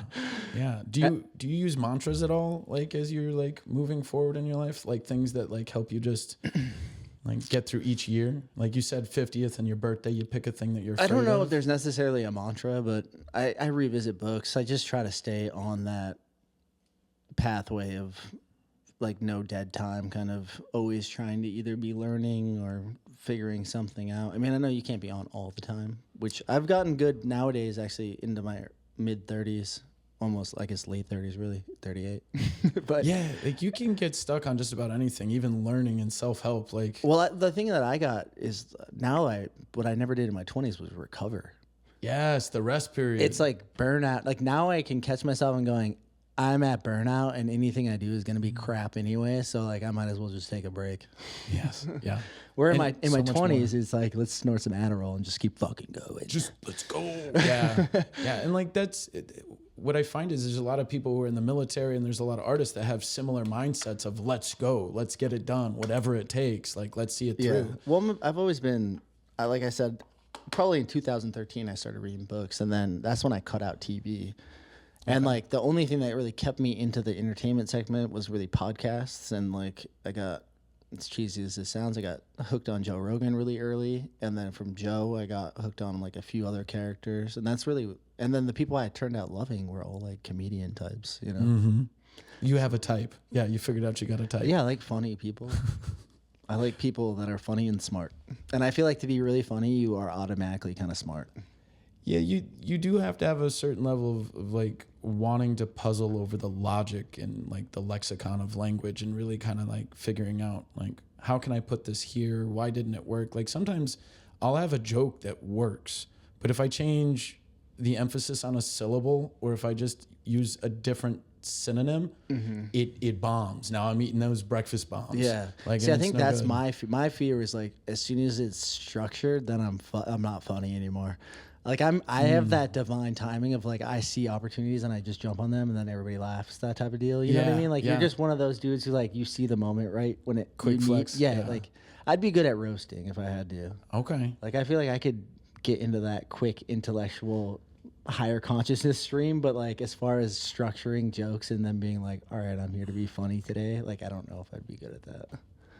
Yeah, I do comedy and I'm not good at it. Yeah. So like it's funny how many people that don't go on stage that I think are funnier than most of the people that do go on stage. Yeah. Because it really is like, are you going to the gym? Like, are you doing those reps? Yeah. And so like you with the podcast, like you're really starting to like feel that comfort. And same happens with your stage presence. Once you get out of your head and you feel comfortable on stage, then the funny person that you were starts showing up. Sure. And you get out of that mindset that's keeping you honestly with too many minds when you're just trying to deliver a funny line. 100%. You ever like read any like Stephen Kotler or anything about like flow states? Yes. And like flow hacking, and like I feel like comedy is kind of the same way. Like when they say like you gotta stay in the pocket, that's like being in that intense flow where it's like nothing else matters. Time doesn't matter. Nobody matters. Just the material and how you're delivering it. And I feel like if you're any good, you're not even thinking about it, because as soon as you're thinking about the joke, you're probably fucking it up. Yeah, like you know what I mean? I have to record it because I don't know what I say when I'm up there. Yeah. And to speak to like reading Stephen Coulter, I highly recommend an app called Blinkist. They do 20-minute nonfiction book summaries. And so there are a lot of books that I've been able to glean a lot of great information I'll from. have to check that out. I'm a big Audible guy. Yeah, no, like it processes in my brain where I like, people are like, have you read that book? And I'm like, did I watch the video? Did I listen to the audiobook? Did I read the paper version? Just so everybody knows, when I say read a book, I mean listen. Yeah, right. I like that. Dyslexic and ADD, I'm not sitting down to read anything. I look at pictures in books. Yes, as we should. And that's like, being a comic is just painting pictures in people's heads 100%. that they can like imagine and play with. Well, I'm big into the whole psychology thing too. I think there's definitely a whole, like, you're kind of brainwashing people. Not brainwashing, but you're kind of, what do they call it when you... There's a level of like neurolinguistic hypnosis. Like it's like a hypnosis almost. Like you're kind of you're Pied driving Piper. you're driving the thoughts in their brains. Like you're telling the story. They're having the experience within their minds, essentially. You know what I mean? Yeah, no, I do. I think one of the reasons that I've been able to find like this modicum of success in comedy is because like back in Las Vegas when my kids were first being born, I but I was practicing up close magic. Really? Yeah, because Damn, you got any good magic tricks? I do, and every time I do them, I'm not allowed to deal the cards at poker anymore. You ever want to watch a really funny podcast? You gotta watch Coke Magic. Coke. I'm sold already. It's Shane Gillis. It's Dan. What's his name? Solder? Yeah, Soder. Dan Soder. Shane Gillis. Louis J. Gomez, and then he's got this like little stripper girl too.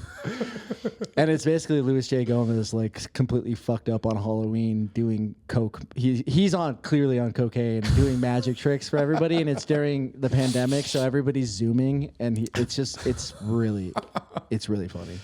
And so the idea is like anytime you're doing anything that has misdirection or trying to control where a person's attention goes, it does feel like you're a hypnotist or you're doing like neurolinguistic programming. You're being a con man of sorts. I feel like magic's not honestly that far from comedy, probably. It's really not, but at the same time, it's more physical, obviously.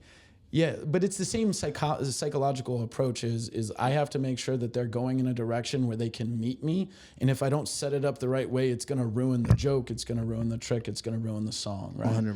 Like I usually equate jazz music with comedy because it's very much like you can go up and be with the audience and what they give you back, you listen to, you emphasize, and you play back to. So then that way you can give them more of what they need. Like some people, like they worry about if it's a red room or a blue room. I go, is it a married room or a single room? Because I got all these like Tinder app jokes, but they don't land when everyone's been married for 20 years. Yeah, 100%. So like you got to know your audience and know how to meet them there.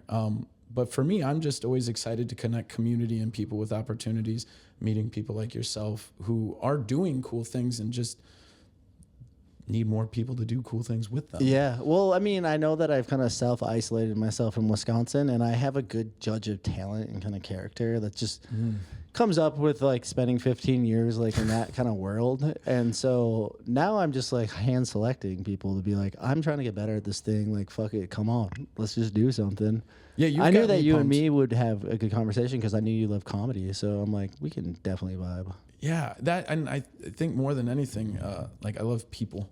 Plus, I think people come in and out of your life when they're supposed to, and if you're willing to like set things up, new opportunities happen, and it's like, you know, I kind of want to start some type of a live podcast show, and you produce them. Yeah. Huh, guys. I feel like there's something there. They're definitely here in Eau Claire. Everything that you're dreaming up is very real and something that we're hungry for. That we want in the Midwest. And it is funny doing comedy in the Midwest because you have to learn that like when you do comedy in different states, you'll hear different types of laughter. Yeah. You'll hear rip roaring laughter. You'll hear like some Joker style laughter. But in Wisconsin, you just hear murmured laughter. They just mostly laugh through the cushions of the seats. They're like, Yeah. I think a lot of people around here are kind of cynical. That's probably why. People around here, they have a hard time letting go, I think. Or that they're just, what I'm finding too is not used to a lot of new people staying.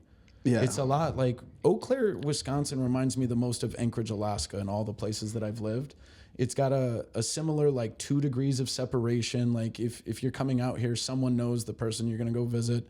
The snow doesn't melt during the winter out here. And then it's almost an island of sorts culturally, but there's this huge outgrowth of creativity and those that are like seeking to express themselves in a way that's real. Yeah, there is something in the water here. There are a lot of creative people here, but they don't seem to stay. Like that's well, the thing. yeah. I mean, no offense, but it's fucking hard to make money in the creative world around here. As a person who's honestly, doing I everything think for free, I think if you don't get out, you're just never going to be good. Okay. So now as you come back, do you think that your role is more as a mentor or as like a conduit or an amplifier for the things that are going on here? Like as you handpick those people that you've got an eye for, that second sight from your experience? Yeah, well, I think any adult male who's 38 years old should be looking at becoming a mentor in some type of a form. Just because, like, I mean, my mentor was about 38 when he picked me up in my early 20s, and that man changed my life. And because of that experience, I see the benefit in like helping people. Plus, I think that brings a lot of value into your relationships when you can like see a young guy who just needs a little bit of guidance and a little bit of a push, and like you might completely. It's like giving my friend those mushrooms, like. You just never know when the universe like wants you to be the carrier of the message and what that message might be. So if you're out there trying to do good and trying to help people, it's always going to come back to you. Just the little nudges that we get the privilege to deliver. Yeah. And it took me, and we can talk about the dragon. I know we brought that up during the break, but it comes back to having those experiences where I've opened my mind to the point where it's like, oh, this is not going to be forever. And no matter how hard I work, nothing I do is going to last forever. And if you kind of take out trying to have like a crazy legacy, and it's just really more about like who you can impact, who's in front of you, and like really trying to stay true to like the things that really matter to you, I think in the end that kind of goes full circle. I don't know if I'm rambling. No, you're not. No, maybe you're it's the gummy. the gummy is speaking through the dragon. No, I myself have had enough experiences in life where like I've had the privilege of going to places where you wear slippy socks and coming out the other side of those things. And so I was curious. I find that most people at a certain age, especially men that I come across who have put their life and energy into like one specific career field, they always have in the military reference, I usually tell guys who are retiring, I'm like, look, think of Tarzan swinging on the vine, right? Like he's strong, he feels good, he knows where he's going. But the second that you're getting out of the military, you're getting out of a career field or you're pivoting, if you don't already have your hand on that next vine, I have time after time seen everybody drop. They hit this rock bottom where if you are not already kind of swinging onto the next vine, then you lose all momentum. You have to start all over again. And that's where we lose a lot of people is that rebuild. It breaks down into purpose, I think. Like if your whole purpose in your life is like military, plus the military is, let's be honest, very intense. Training you to kill people, probably doing some things that aren't making you that happy, working for people that are yelling at you. You ever seen Clockwork Orange? You ever seen it? A long time ago. When they like open the eyes and they make the guy watch the stuff? Yeah. Yeah, that's real. Yeah. That's real. Basic training, like they put some images in my head I can't get rid of and all that. But at the same time, like, I think the artistry world that you've discussed is you've been put in situations where you have had to, maybe say yes to a person that knows more than you or is in a position of authority over you. And then later on you're like, oh, am I glad that I was part of that? I don't know. But in the moment, I tried to do the right thing with the right mind that I had.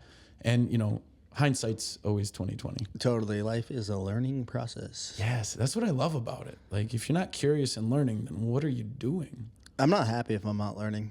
Right? Just, I know that something is off in my life. If I'm finding good new music that I've never heard and I'm reading a book, my life is going in a good direction.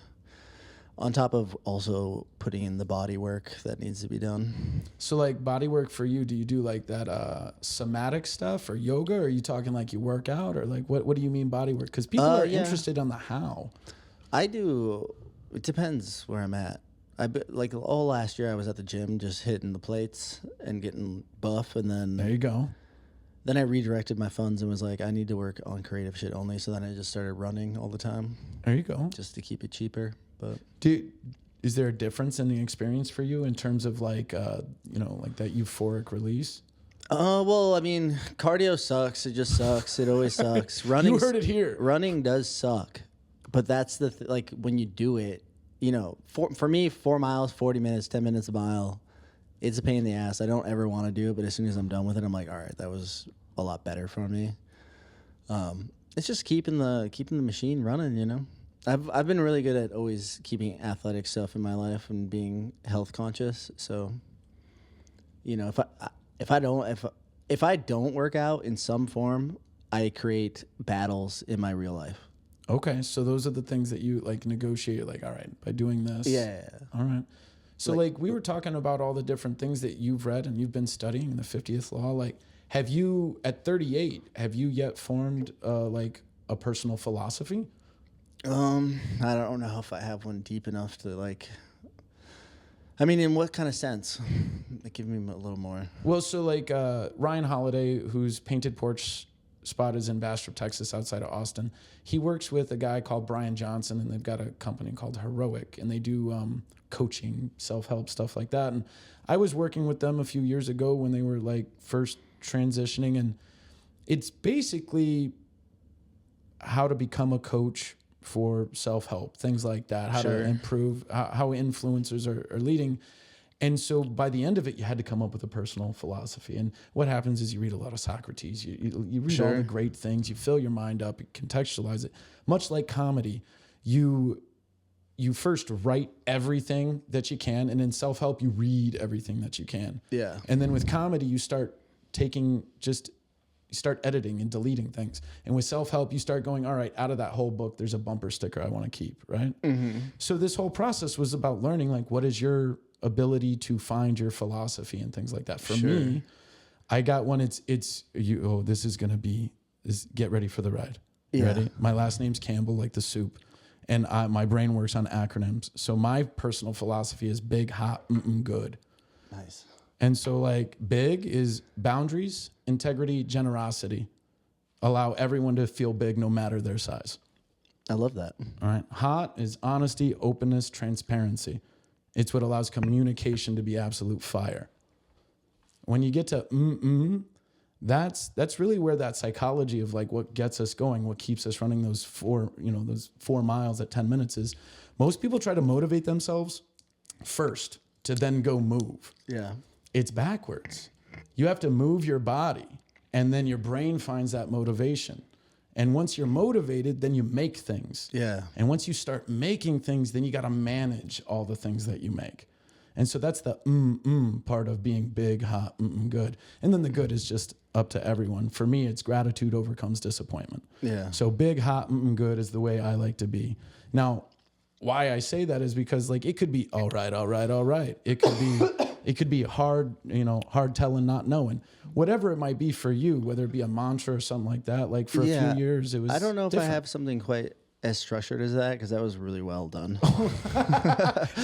But I think I've always, it comes down to the 50th law even. Like I've always kind of been, I've always been like self-education is the most important thing. You have to always keep an eye out on the fear level that you're at. Like as soon as I know I'm kind of scared, I have to do it. Just how I've been for the last few years. I don't know if I don't have a nice acronym though, but I feel like those are pretty solid though. Like just to clarify. And then creativity first. That's just been kind of my big Is that thing. going on the wall? Creativity first? Yeah, it's just beat into me. Because I don't know. I've just had such a weird life where I'm like, I can't. Even now, like it took me 2 years of not working and being completely fucking broke to be like, all right, I have to get something else for the first time in my life to keep this other machine going. But then once I did that, I was able to get down into the steps where I'm like, oh, now I can actually like, I can see how I can make this into something that would pay for everything. You know what I mean? Yeah. So, and then I'm like, I should have been doing this for 10 years. You know, like, I don't know. Or you needed that experience so that you could actually speak with authenticity when you stepped into the podcast field. 100%. Yeah. I don't know what the universe has in store for me. I just try to keep it pushing because I feel that like this world that I'm in, the creative world, that I'm supposed to be here. I'm not. Yes. I don't have to live a lie in that world. I am this world. So it's like easier for me. And now that I'm at the level that I'm at where, you know, I'm still making pretty decent money as a side business. And then you add in another thing for maybe a year or 2 years to fill the gaps. And then finally you're at a point where like you really don't have to depend on anybody. All right. So I'm hearing small change makes monumental. Yeah. I don't know. Who knows? Yeah. Do I keep this in? I don't know. Absolutely. Just real quick, because I think people who do watch you would want to know, like, how do you register when enough fear causes you to take action? Well, I think the universe will send you other messages that like this is something that maybe you should be looking into. And then you have to just be able to recognize yourself as to like, oh, this is what's holding me back, is that I'm just kind of scared of this. Where do you feel that fear? I don't know how to explain it. It's like in my soul. Right? Like me, usually it's like I'll feel that fire like right in my chest. And I'm like, I'm going to live with regret if I don't do this. I must do this. Yeah. I've been really good at no regrets. That's another thing. It's like, because even moving back to Eau Claire was scary. Getting out of LA was scary.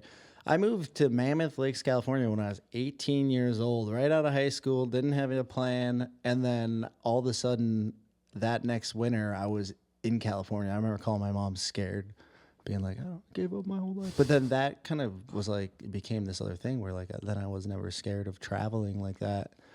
You know, you get places, it's funny, the older I get, the more I'm like, it's still there. I used to have FOMO, like, oh, I left LA for 2 years, and then I go back, and I'm like, oh, it's all still fucking here. Yeah. And it all changes in the same way, regardless of the city. Like, it's just, it goes through cycles, and everyone's kind of just doing, like, whether you're in a downtown here or there, there's going to be people doing shows, there's going to be people drinking, there's going to be places to eat, and then there's going to be fun in the streets. Like, yeah. Well, I think that's why it's important in your 20s to kind of get out and have a little fun, because I don't feel like I'm missing out on any of those fun activities anymore, because I'm like, I already had that shit. Like that shit, it doesn't add. I've already gotten to the point where I'm like, this doesn't really add that much value. I know it's a lot of fun and there's a lot of escapism in it, but like the problem with Wisconsin to me is that they just want drunk employees here. They don't want entrepreneurs. There's a certain level of, we need you to be comfortable with the way things are. Yeah, they're trying. Whoever's in control here, they got it pinned down. They want to keep it the way. Do you hear that? If you're in control, we know what's going on. We want something done. They're like, little bit. They're like, we've had him on the file for a while now. Right? Don't you ever, like, when you talk about things out loud and they pop up on your phone, don't you, like, you're just like, yeah, we live in a very monitored state. 100%. And as a guy who had to sign like a lot of secret clearance stuff, like, I'm telling you, my dad was crazy when I was growing up. I thought he was an absolute conspiracy theory nut, like all this tinfoil hat kind of guy.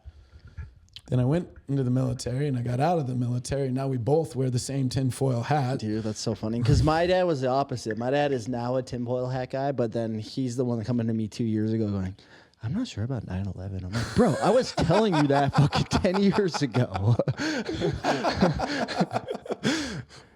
Bonding over the tinfoil hat conspiracies. I love that. But no, I mean, it's fun. Yeah, no, that's good stuff. I really appreciate you having me on this. I could literally talk to you for hours and hours and hours and pull your head on so many different topics, but... You're getting bored now, huh? No, not at all. Hour and a half in, guys. You see it? We're losing him. If you have more questions, I have them. Otherwise, like, I'm looking at jets on your coffee cup, and it's like, I'm having like a whole usual suspects. I know, look at this. This is a good...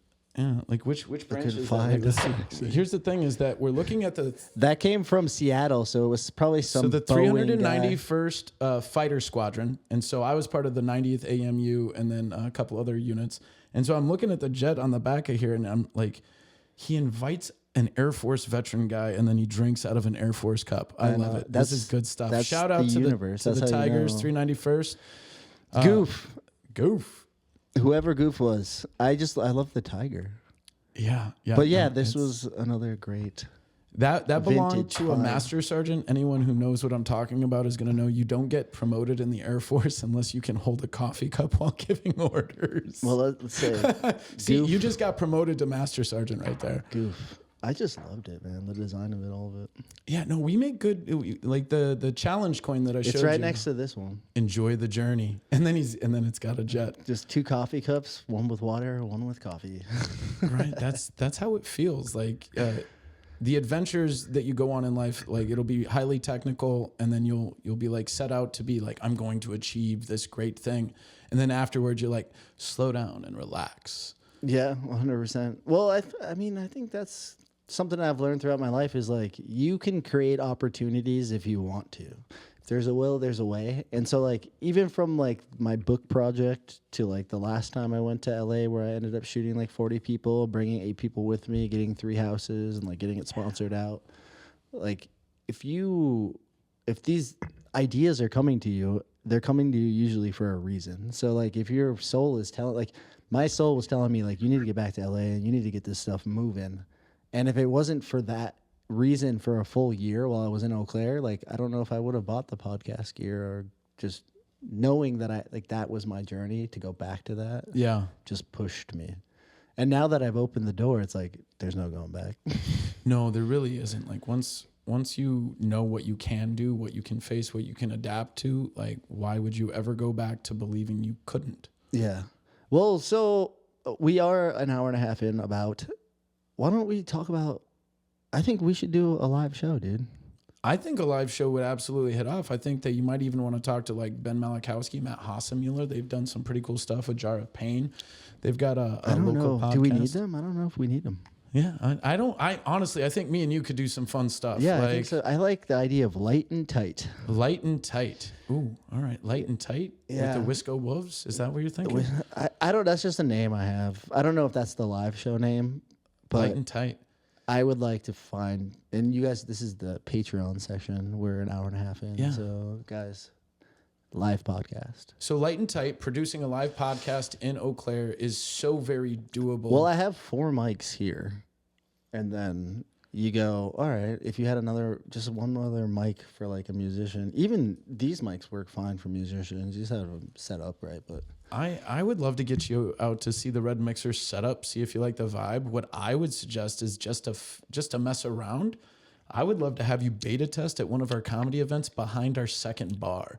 Imagine you're actually doing a podcast and you could actually do it from behind a bar and talk to people. that'd be fun. Like it's just there is no limit to what could be done here because we have the venues. I love the We have the Legion, the comedians. Legion of Skanks, man. I like what they do. Yes. They just have a big, long table. They got 2 cameras, 4 guests. The whole crowd is behind them. Oh, yes. Yeah, okay, yeah, because that's the guy who usually sits down. He's the one that pissed off Corey Feldman.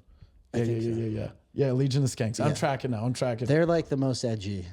Yeah. They've grown a YouTube channel to 100K 3 times. They keep getting it taken away. Oh, wow. They're like Andrew Callahan and like Channel 5 News. Yeah, like, you know, they're funny. They are New Yorkers who think racism and other fun things are funny. They are like, okay, so like I come from Arizona in one group of people, and then I moved to I had family in New York and Long Island, and so I got exposed to the very opposite Sure. kind of groups. And then in Chicago, like growing up in high school, like you learned a lot. Yeah. And so like that, to use an old term, moxie, that charisma, that South Side charm for those, like who know. Yeah, there's just something about being like, just fucking stop being so serious. Just relax. yeah. Just like, That's the problem around Eau Claire, I think. People are they want to be too serious. And then this is also okay. an educational town, so I Yeah, think so that that's a lot of the weird politics come out of the educational world. there's an eclectic communities is what I think of as EC. There is so very many different types of people here. It almost balances it out and keeps it kind of normal. But the great thing about that is like you can draw 200 people, 300 people. Oh yeah, that's an easy number you can draw. And if you were doing that once a month anywhere, like it'd be a good time. Without a doubt, and it would be a reason to grow and show and do more. So like we were.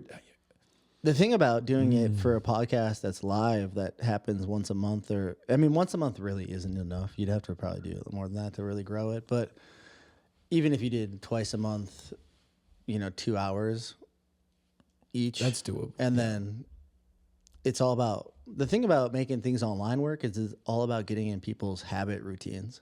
So like the reason podcasts work or like where most people are digesting this content is at work. They're putting headphones in and they're listening to this stuff. Like, all right. I think most podcasts still are listened to versus watched because people are usually doing other tasks while they're doing 2 hours of content at a time. Okay, so you're tapping like Charles Duhigg, the power of habit, like cue, routine, reward. Like it's like, look, we already know where we enjoy our content. Let's meet the people there. Yeah, well, because I'm so into psychology and I've listened to a lot of habit books and. It's how I look at like, well, how am I digesting this stuff? It's exactly. It's like, oh, the podcasts that are really like, I can get like working a full-time job for the first time in 10 years or 15 years almost that wasn't photography based opened my eyes up to that because I had time to do podcasts at these jobs. And then it wasn't until I was doing 5 days a week somewhere that I was like, oh, I'm running out of shit to listen to. Okay. And then that's when the like people who were doing weekly updates, they became important because I could rely on them for content. Yes. Otherwise, you're in that. I've watched everything. I've listened to everything. I don't know what to do, and then you're going into something new, which is uncomfortable usually. Yeah, and you don't it hasn't been vetted, and like it comes to a point where in this, even in self-help comedy and everything, you consume enough that you have to create. Totally, and then you look at Kill Tony. I mean, Kill Tony he was successful because he was undeterred from just consistency. They didn't miss a Monday in like 8 years. Yeah, the level of delusion that one must have to find success is one that it's so crazy that it makes sense. Yeah. Like you have to say, I don't see it in the world, so I have to believe it into the world while actually having actionable, pragmatic, Totally. Well, do you have any like big goals for the next like do you have a big goal in comedy you want to do or? Like my big goal with like creativity is 10,000 subscribers at $10 a month. 10,000 subscribers. So guys, please like, subscribe, please. Yes, please. Like I'm liking and subscribing already. I'm sold. Like, yeah. I mean, my Patreon. Let's be honest, everybody's there for the nudes, not the podcast. But guys, you want better nudes? Yeah. I need more money. This is true. I have thought about doing OnlyFans. Like that has come. I had an OnlyFans manager actually. I just never actually pulled the plug on it. Yeah, like I don't want to do sex work. I'm okay with doing nudes, but they do comedy and other things. They do jiu-jitsu and they have other like venue stuff. And they tried to do it. They tried to go to the. They tried to go because for like 1 month they were like they're getting rid of sex work on OnlyFans and then immediately pulled it back because Patreon's the paywall that all the comedians go to. Like all the big comedy podcasts are on Patreon, not OnlyFans. I mean, I think there absolutely like Joke World, like you were referencing. Yeah, like, or all the cool people. What's her name? Whitney Cummings did it. She did her special on OnlyFans. Oh, okay. Yeah, like it was released through OnlyFans. Yeah, so like the platforms, you never know. And it's like, just it's another paywall, and you got to imagine like there are billions of dudes on OnlyFans that already are. And who's the comedy market for? Yeah, I'm not gonna lie though, you don't go to OnlyFans for comedy. Yeah, no, it dated me for sure. You go to YouTube. You go to OnlyFans for that girl next door. Yes, there you go. The girl next door. So the next big project I have next door for me is I am working on a poetry book with SC Putnam. He's a published poet here in town. That's pretty cool. That's funny you say that because I am diving into Happy birthday, a SC Putnam poetry book myself. Are you really? I saw Rumi over here, and so like I know that there's Rumi. Yeah, it's not Rumi inspired, but I'm doing it with another girl who she's gonna write the poetry, and then I'm gonna design out the books and. We've kind of worked it out. It's going to be a little book, 25 pages. Okay. We got it so we can get it ourselves for $4, and then we're gonna sell it for like 25. There you go. There you go. She's got like 500,000 followers, so maybe we can plug in somehow. Absolutely. And there's something to be said about when people are actually using poetry and connecting with visual artists to really help make it come to life. I mean, I looked at your Angles book and I saw poetry in the visual presentation. And so it's working with people like S.E. Putnam and yourself and putting things out there that allow a human to feel not alone, to allow a person to feel like there's words to process a feeling that they don't know how to explain, but they carry inside of them. And for me, I just a lot of the poetry, and I brought some of them just in case, is spoken word. It's very just me emoting and being real.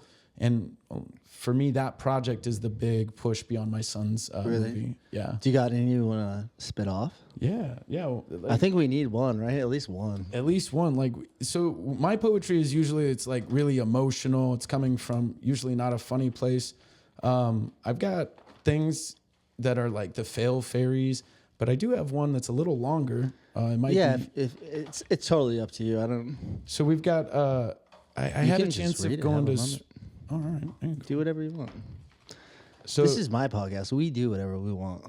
All right, here, I'll do this one because it actually ties into the comedy. I got asked in Alaska to go do a comedy show in Spokane, Washington for the Combat Vets Motorcycle Club, and it was a real shout out Brian Parrish. Absolutely, see, yeah. My boy Brian. I was living up in Shoreline, Washington for 2 years with him. Oh, CC, you know. I know Spokane. Yeah, they got a crazy comedy scene. Yeah.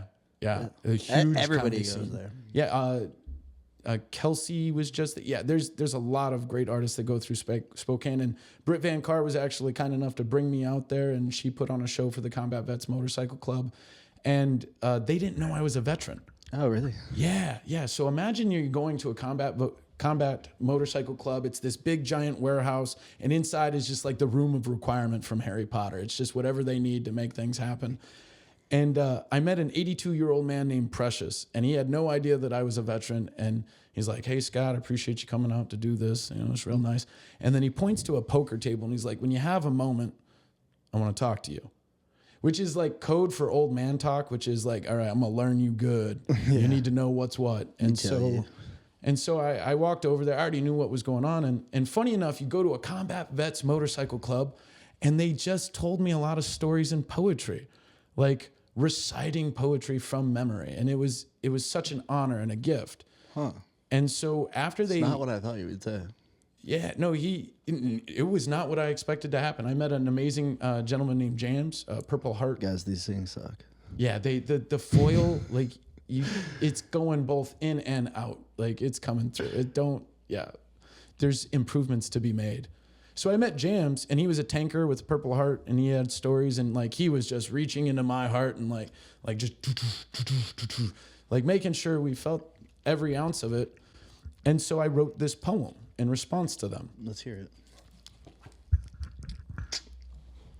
I heard stories from Precious, the 82-year-old chaplain and motorcycle man, retired Navy E-6 tours in Vietnam.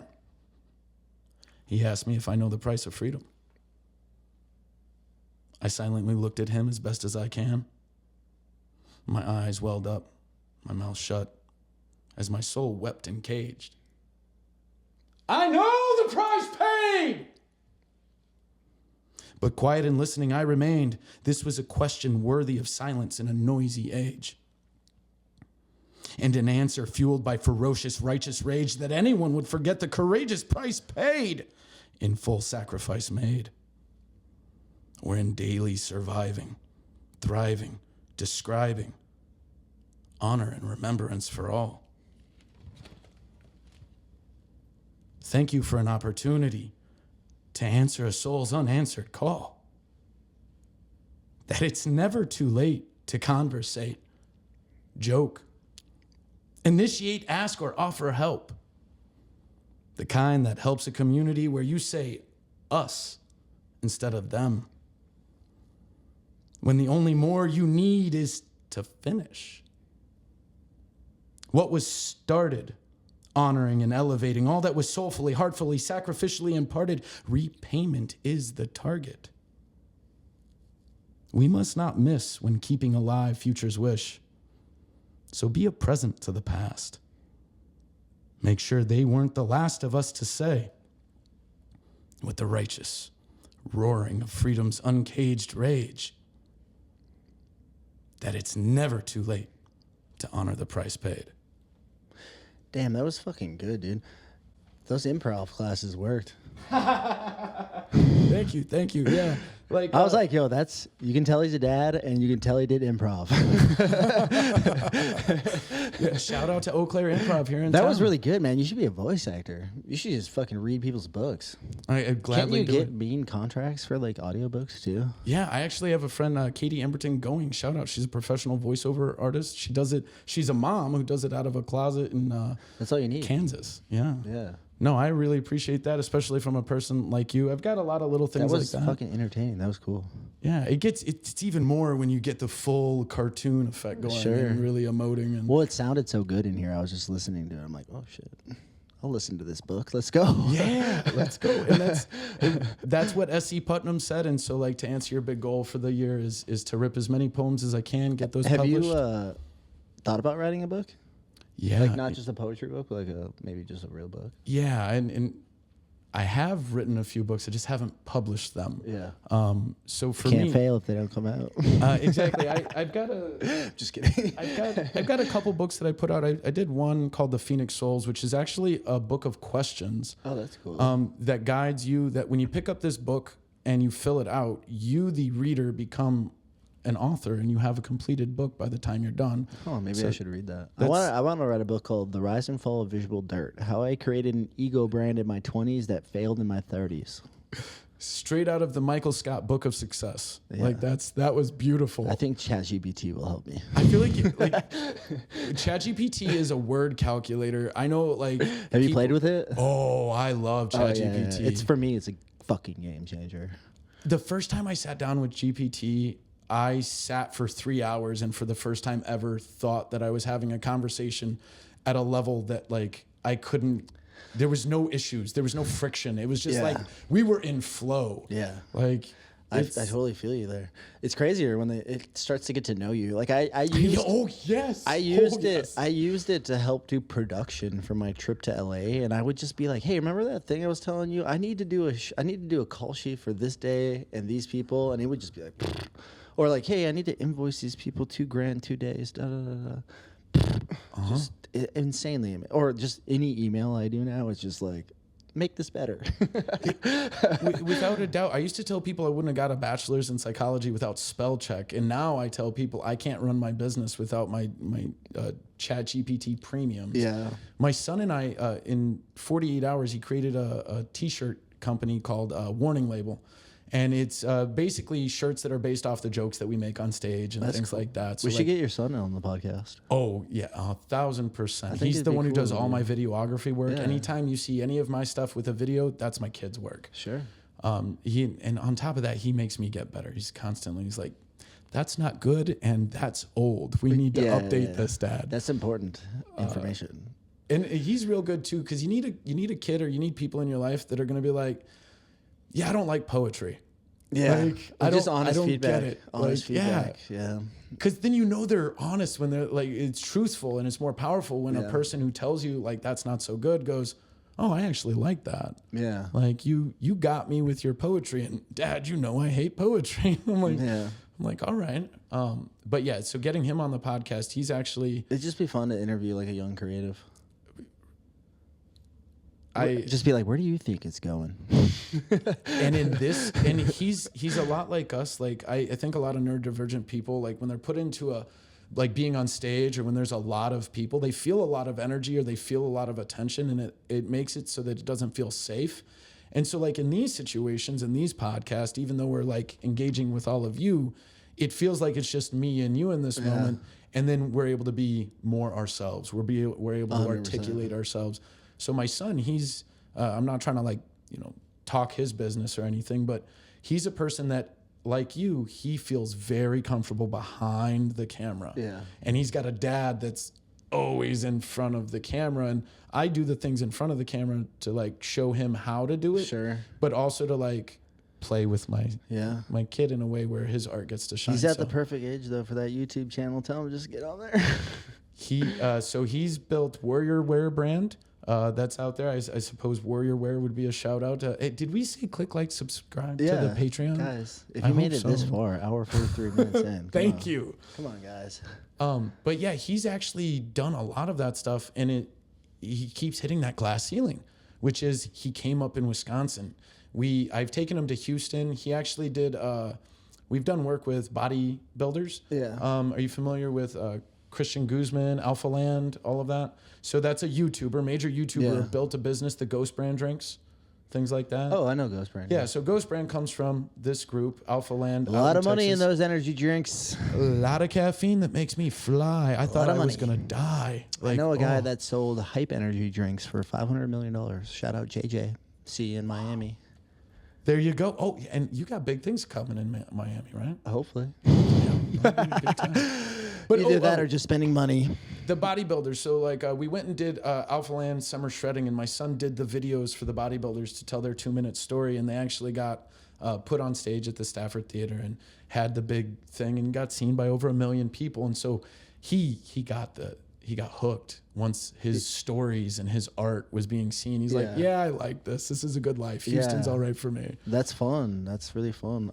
I don't know. Maybe there's a play. Have him come down. Like maybe you guys both can come to Miami when I'm down there for a few days. Always say yes when someone offers an adventure. Like that's my rule. I don't. My biggest thing is he's kind of he's not 18 yet, right? No, in Wisconsin I get to take him to the bars because I just give a thumbs up and they're like, it's all good. It's not going to be all perverted work though. I'm sure we can figure out something. Well, I'm thinking like some kind of like a model feature video, but maybe it's not too sexy or something. Right. Just someone who's got a big number where it would give him like a little bit of a push. I don't know. Oh, that'd be very kind of There's you. ideas. Well, I'm all about young creators. I this kid Wyatt, I think he's got like 3 million on TikTok. He's just moved back to Wisconsin. He's from Wisconsin. He's doing his like TikTok content stuff, but then I kind of gave him the first trip. I gave a few people the opportunity to kind of come along just to see what it was about. Oh, Miles Boulevard. My friend Miles, Memo. A few people just to come because I got all these amazing opportunities when I was young, and because of that, I know things are possible now. So now I'm like, all right, if I'm doing these, there's content behind bringing a 17-year-old and being like, he's gonna make a video. Like we can. You know what I mean? Like there's something fun we could do, and then there's also like comedy and podcasting. I don't know. We'll figure it out. There is. I was lucky enough to get him started with Phil Kagan and had a similar problem, is that when you get a mentor for your like savant son when it comes to creativity, you always come into the issue with Phil Kagan was always doing cannabis related content, and he'd be like, I got a perfect, there's going to be a lot of product on the set. Yeah. That's the problem with me too. Like I don't shoot people that are in high school still or anything like that. Like I draw a fine line because I do so much edgy content. That's like that McLovin line from Superbad. Like he was 17 when he was shooting those scenes. His mom had to be in the room when he was doing that scene. That's so like funny. Like the rules, they're there for a reason, and I appreciate them. I'm glad for that. Yeah, I just try to. I don't know. Do you consider your stuff edgy or just for Eau Claire, Wisconsin? Yes. See, I find it aesthetic. If I'm in LA, I'm not remotely edgy. Yeah. If I'm in New York, I'm not remotely edgy. But I looked at your angles book, and it just made me think of the fact that like the Wisconsin Warrior bodybuilding competition happens here every year, and that was one of the things that I did. Is I introduced my family to going to a bodybuilding competition, seeing that, and in Wisconsin, that's risque in itself. People think it's pretty edgy to do bodybuilding with the suits that they have and things like that. And then I look at the art that you have captured, and that's being called edgy. And I look at bodybuilding, and I'm like, well, I think it's because there's similarities. Like here, it's the people I'm shooting in LA, they know what they're doing. They look at it. If it's not me shooting your nudes, it's someone else shooting your nudes. You know what I mean? Yeah. Like you're doing it for me, but I'm not the one like who's giving you only the opportunity. Where around here it feels more predatory, where it's like people around here are not they're not here hip to do that kind of stuff. You know what I mean?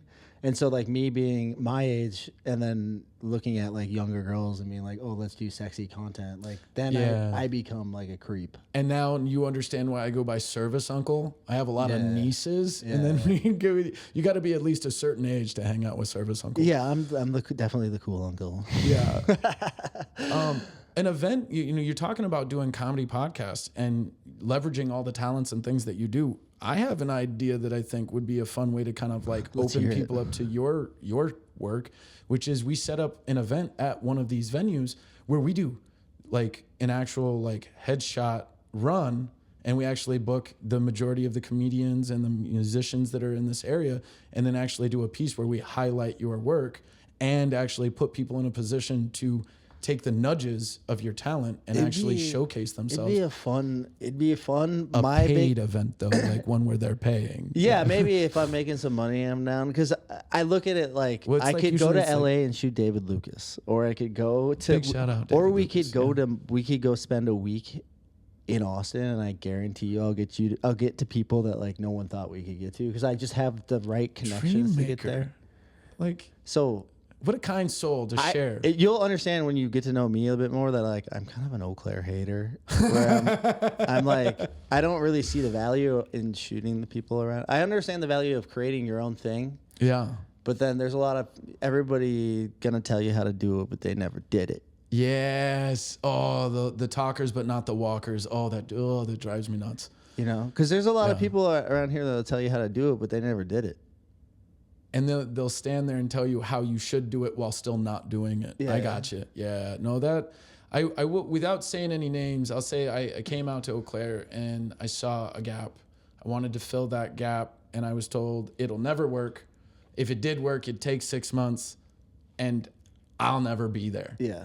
And I was told I'm too edgy for Eau Claire and I couldn't do a show, and then I find out that I can do it at the State Theater, and I can do it now at the State Theater only because now you are able to do those things, and kind of like what was told to me, I was told it couldn't work and it would take 6 months and they'd never be there. And if they tell you can't do it, it just means work harder. And so I did it in less than a month.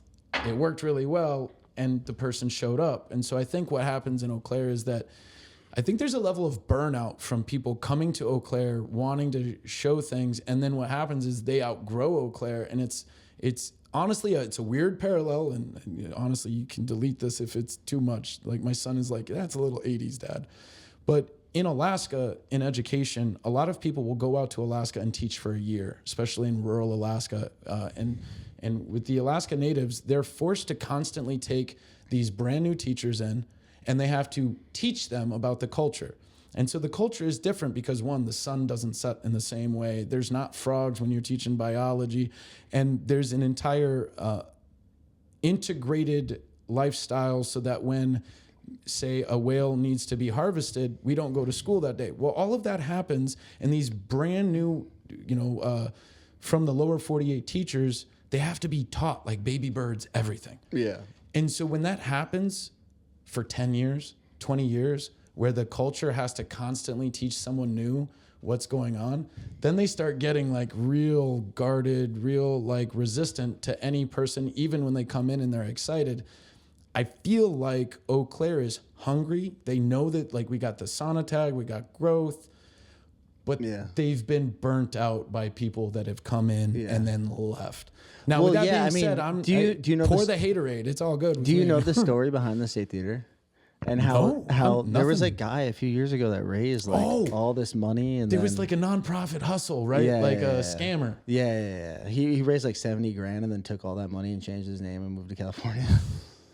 And so that building's kind of got its own little curse going, I feel like. Yeah, and so it's... But I think Wisconsin in general hates entertainment. And so it does. The state itself makes it hard for you to have an entertainment company here in Wisconsin. Oh, like actually running like the there's business. no tax. Like a lot of places you can, like just having a podcast, you could get tax incentives and stuff. Like here, creators. Okay, here like they don't do anything for creators. Yes, no, I was looking into the movie law 1,000% because of what we're doing. Like Wisconsin is known for like non-incentivizing creative work. Because I'm tracking on that. Wisconsin wants drunk employers, not entrepreneurs.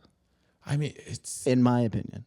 It is on the quarter. Like we need people to work. I at know the breweries people want and to it. drink The people breweries. want it. I don't think the power establishment that really holds down Wisconsin. They do not give a fuck. They want drunk. They want you to. They want you to watch your football game and have some beers over the weekend. Do you think that's specific to Wisconsin or just kind of overarching right now? I think I grew up here, so. Oh, okay. So, and I didn't. So that's why it's like, I'm like outsider view. And I think I'm only the way I am. I'm only not in trouble because I got out of Wisconsin. Had I stayed here, the system here would have ate me up. By now, I'd either have a baby or I would have like a DUI or I would have. Or multiple DUIs. Yeah. No, for real. Like all of my friends that stayed, like those were the traps that got set. And that's honestly, you're describing Alaska as well. And then also spend 2 years job hunting here, and you'll understand quite well that like they don't want outside thinkers; they want drones. Yeah, and I'm so optimistic that I keep bashing my head on the brick wall of resistance, trying to make a dent. Well, I think the difference between you and me, and we'll call them, is a lot of the people around here, like they're fine with that. Yeah, it's by design. Yeah, they don't, and they think you're fucking dumb for thinking you can do anything. They really do.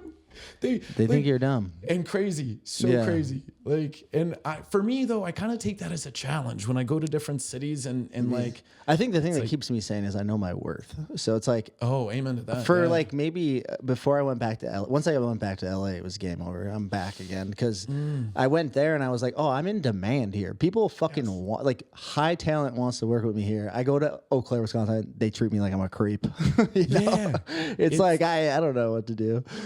And it is so good. I find Eau Claire is good for helping recalibrate reality. Yeah. Like you go, one, do I know my worth? Because these people aren't, not these people, but people in general aren't going to reflect your worth unless you're positive on it. Rooted in it and enjoying it. So, but yeah, no, there's a lot of haterade in the water. There's a lot of haterade in the water. Well, that's why it's important to stay optimistic, and it's important to just chase your visions and do the work. Yeah. No one else is gonna, like, you can, even if there's 70,000 people here. There's no reason you can't find 500 loyal fans that will show up to every show you do. And it's like if you just stay focused on your people, and then understand the market. Eau Claire gets 20,000 new young kids every year. It's like those are the people you're after. The people that are stuck here and they're not really doing anything but their job, like by the time you're my age, if you've only stayed here, you are a bitter cunt. Oh, yeah, that's a hard one to argue against. Like that, it does feel like people are the trees that are being logged these days. Yeah. Like, and then they're just going down the river. Like they're just sending them. Like, and they come for college and then they go. If it's all you know, you're not going to see it. It's just, I'm lucky enough that I've been in so many social settings around the world. Yeah. You know what I mean? Like I understand. At levels I can't imagine. Like I understand humans now, I feel like really well, and it's they're pretty much the same. They're definitely the same, man. It's crazy. I am curious though, like as a person who came from here, who has had the experiences that shaped your mind, your talents, the fact that you're bringing your world-class talents back to the Midwest, and thank you for even sharing your time. I feel lucky to be working with you. You guys heard that, right? Just the truth, right? So like you're from here, you're bringing your world-class talents here. Is there anything that the city of Eau Claire could do to make it a place you would want to lay roots or encourage other creatives to develop like Austin has developed, keeping in mind we have already discussed the population? Yeah. I don't think you have Austin without Joe Rogan. Without Joe Rogan, that scene is not the way it is right now. You don't want to give props to Matthew McConaughey? Like he's been rocking Austin a lot longer. But he didn't make them move there. He didn't call them to move there. Yeah. No, Tony did, and then recruiting Shane Tony's a product of Joe. So like my question is could you or could a person like Tony Hinchcliffe bring people to Eau Claire and grow Eau Claire to the point that it could be like that? Or do you think, honestly, it's just a great place to have kids, to have a solid family? I think it will. The reason, if you're comparing Austin to Eau Claire, the reason Austin works is probably more about the political landscape and their business incentives, where like I don't think there's not the talent nor the incentives for like big companies to move here, so the population will grow. You know what I mean? Yeah. Do you think there's anything that would make Eau Clairians stay? The ones with the talent that leave? Is there anything that would make you want to stay as a person? You gotta add.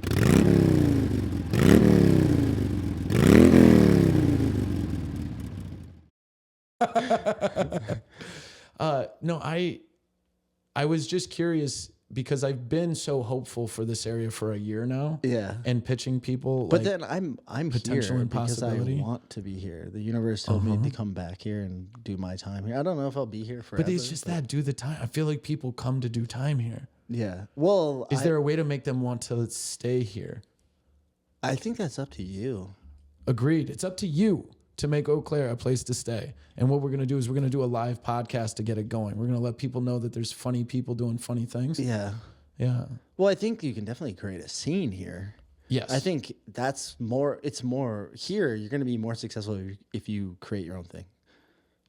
Because there's nobody's doing it right here. It's untapped here. It's crazy. Like it's truly untapped. But then it's, again, the problem you run into is population. And then you go, there are no busy bars every night of the week here. So there's not really, What do you think would make the bars busier? I don't know.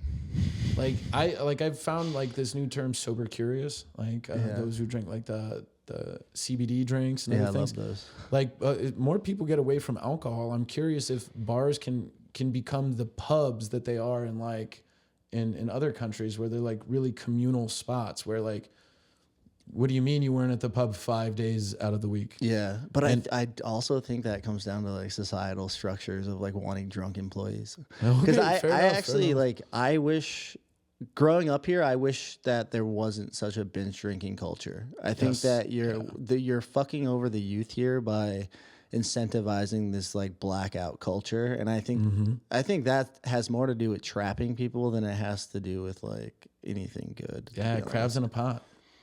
You ever heard that one? Oh yeah, crabs in a pot. They can't get out. They won't get out. But you couldn't have told me that when I was fucking 18. Yeah, drinking at keggers down here. You ever see that YouTube channel After School? No, I don't think so. Oh, After School does a really great job, especially as a person who is likes whiteboards. I was like, is that the whiteboard? Yeah, it's the whiteboards. Oh yeah, I've seen those. They do a great job of kind of discussing what you're talking about. Like there are systems in place so as to utilize people's talents. And then there are systems in place to diminish and elevate talents. And you got to find out where you feel most comfortable in that. And I will say, is a place that has a lot of bohemian bees, it is funny to have so many people that are part of the 20% of like actively creating, all kind of grouped in this weird Midwest island. Totally. I think you can do anything from anywhere as long as you can reach the people. I mean, that's the pleasure of the internet. You know what I mean? Yeah, no, I think that calls back to the beginning of the podcast. Like it has never been easier to jump in. No, don't be sorry. Be you. I like to talk over people. I like it too. Shout out Savannah. Just kidding. Well, I think that's why it works for me now, and I feel comfortable enough being here, is that like I know I can get out of here and go get to the people I want and then bring it back here and just produce it out. And I think that in the end is what I want to do. Like this is a great place to buy a house. It's a lot cheap. I mean, all the other markets I lived in, I couldn't touch land for under $1 million. You know, that's an insanity that I can't comprehend as a homeowner and as a person who's like selling a house. The idea, like, I realize more and more that my kids won't have the opportunity for the dreams that I had, but they have so many other different dreams available that will like overshadow those. So like, will they be homeowners? I don't know, but they will get to travel and do the things that they love. So that's pretty neat. I mean, I believe in private property. Let's go. Guys, we are 2 hours and 2 minutes into this podcast. Time flew by. For real. Like, and there's so many things we didn't touch on, didn't talk on. We can do this again. Oh, I'm down. Like, we'll even like organize it, maybe work on some comedy bits for you. You guys heard it. Like, I don't know if you guys realize this, but this is what community is for me as a service uncle, is saying yes to opportunities, especially when a beautiful photo of a woman slides into your DM and you're like, is this this a bot or is this real? So you just give it a heart because you don't know. And then you start doing a little work and you find out like, this guy's real. And not only is he real, but he's really sincere about why does he have connecting 84 followers, bro? still 60,000 impressions. What the fuck? Right. Like, how do you do that when you have that? Well, talent and put in the work. Yeah, we can talk about it off platform. I'll show you. I'm doing pretty good on that page.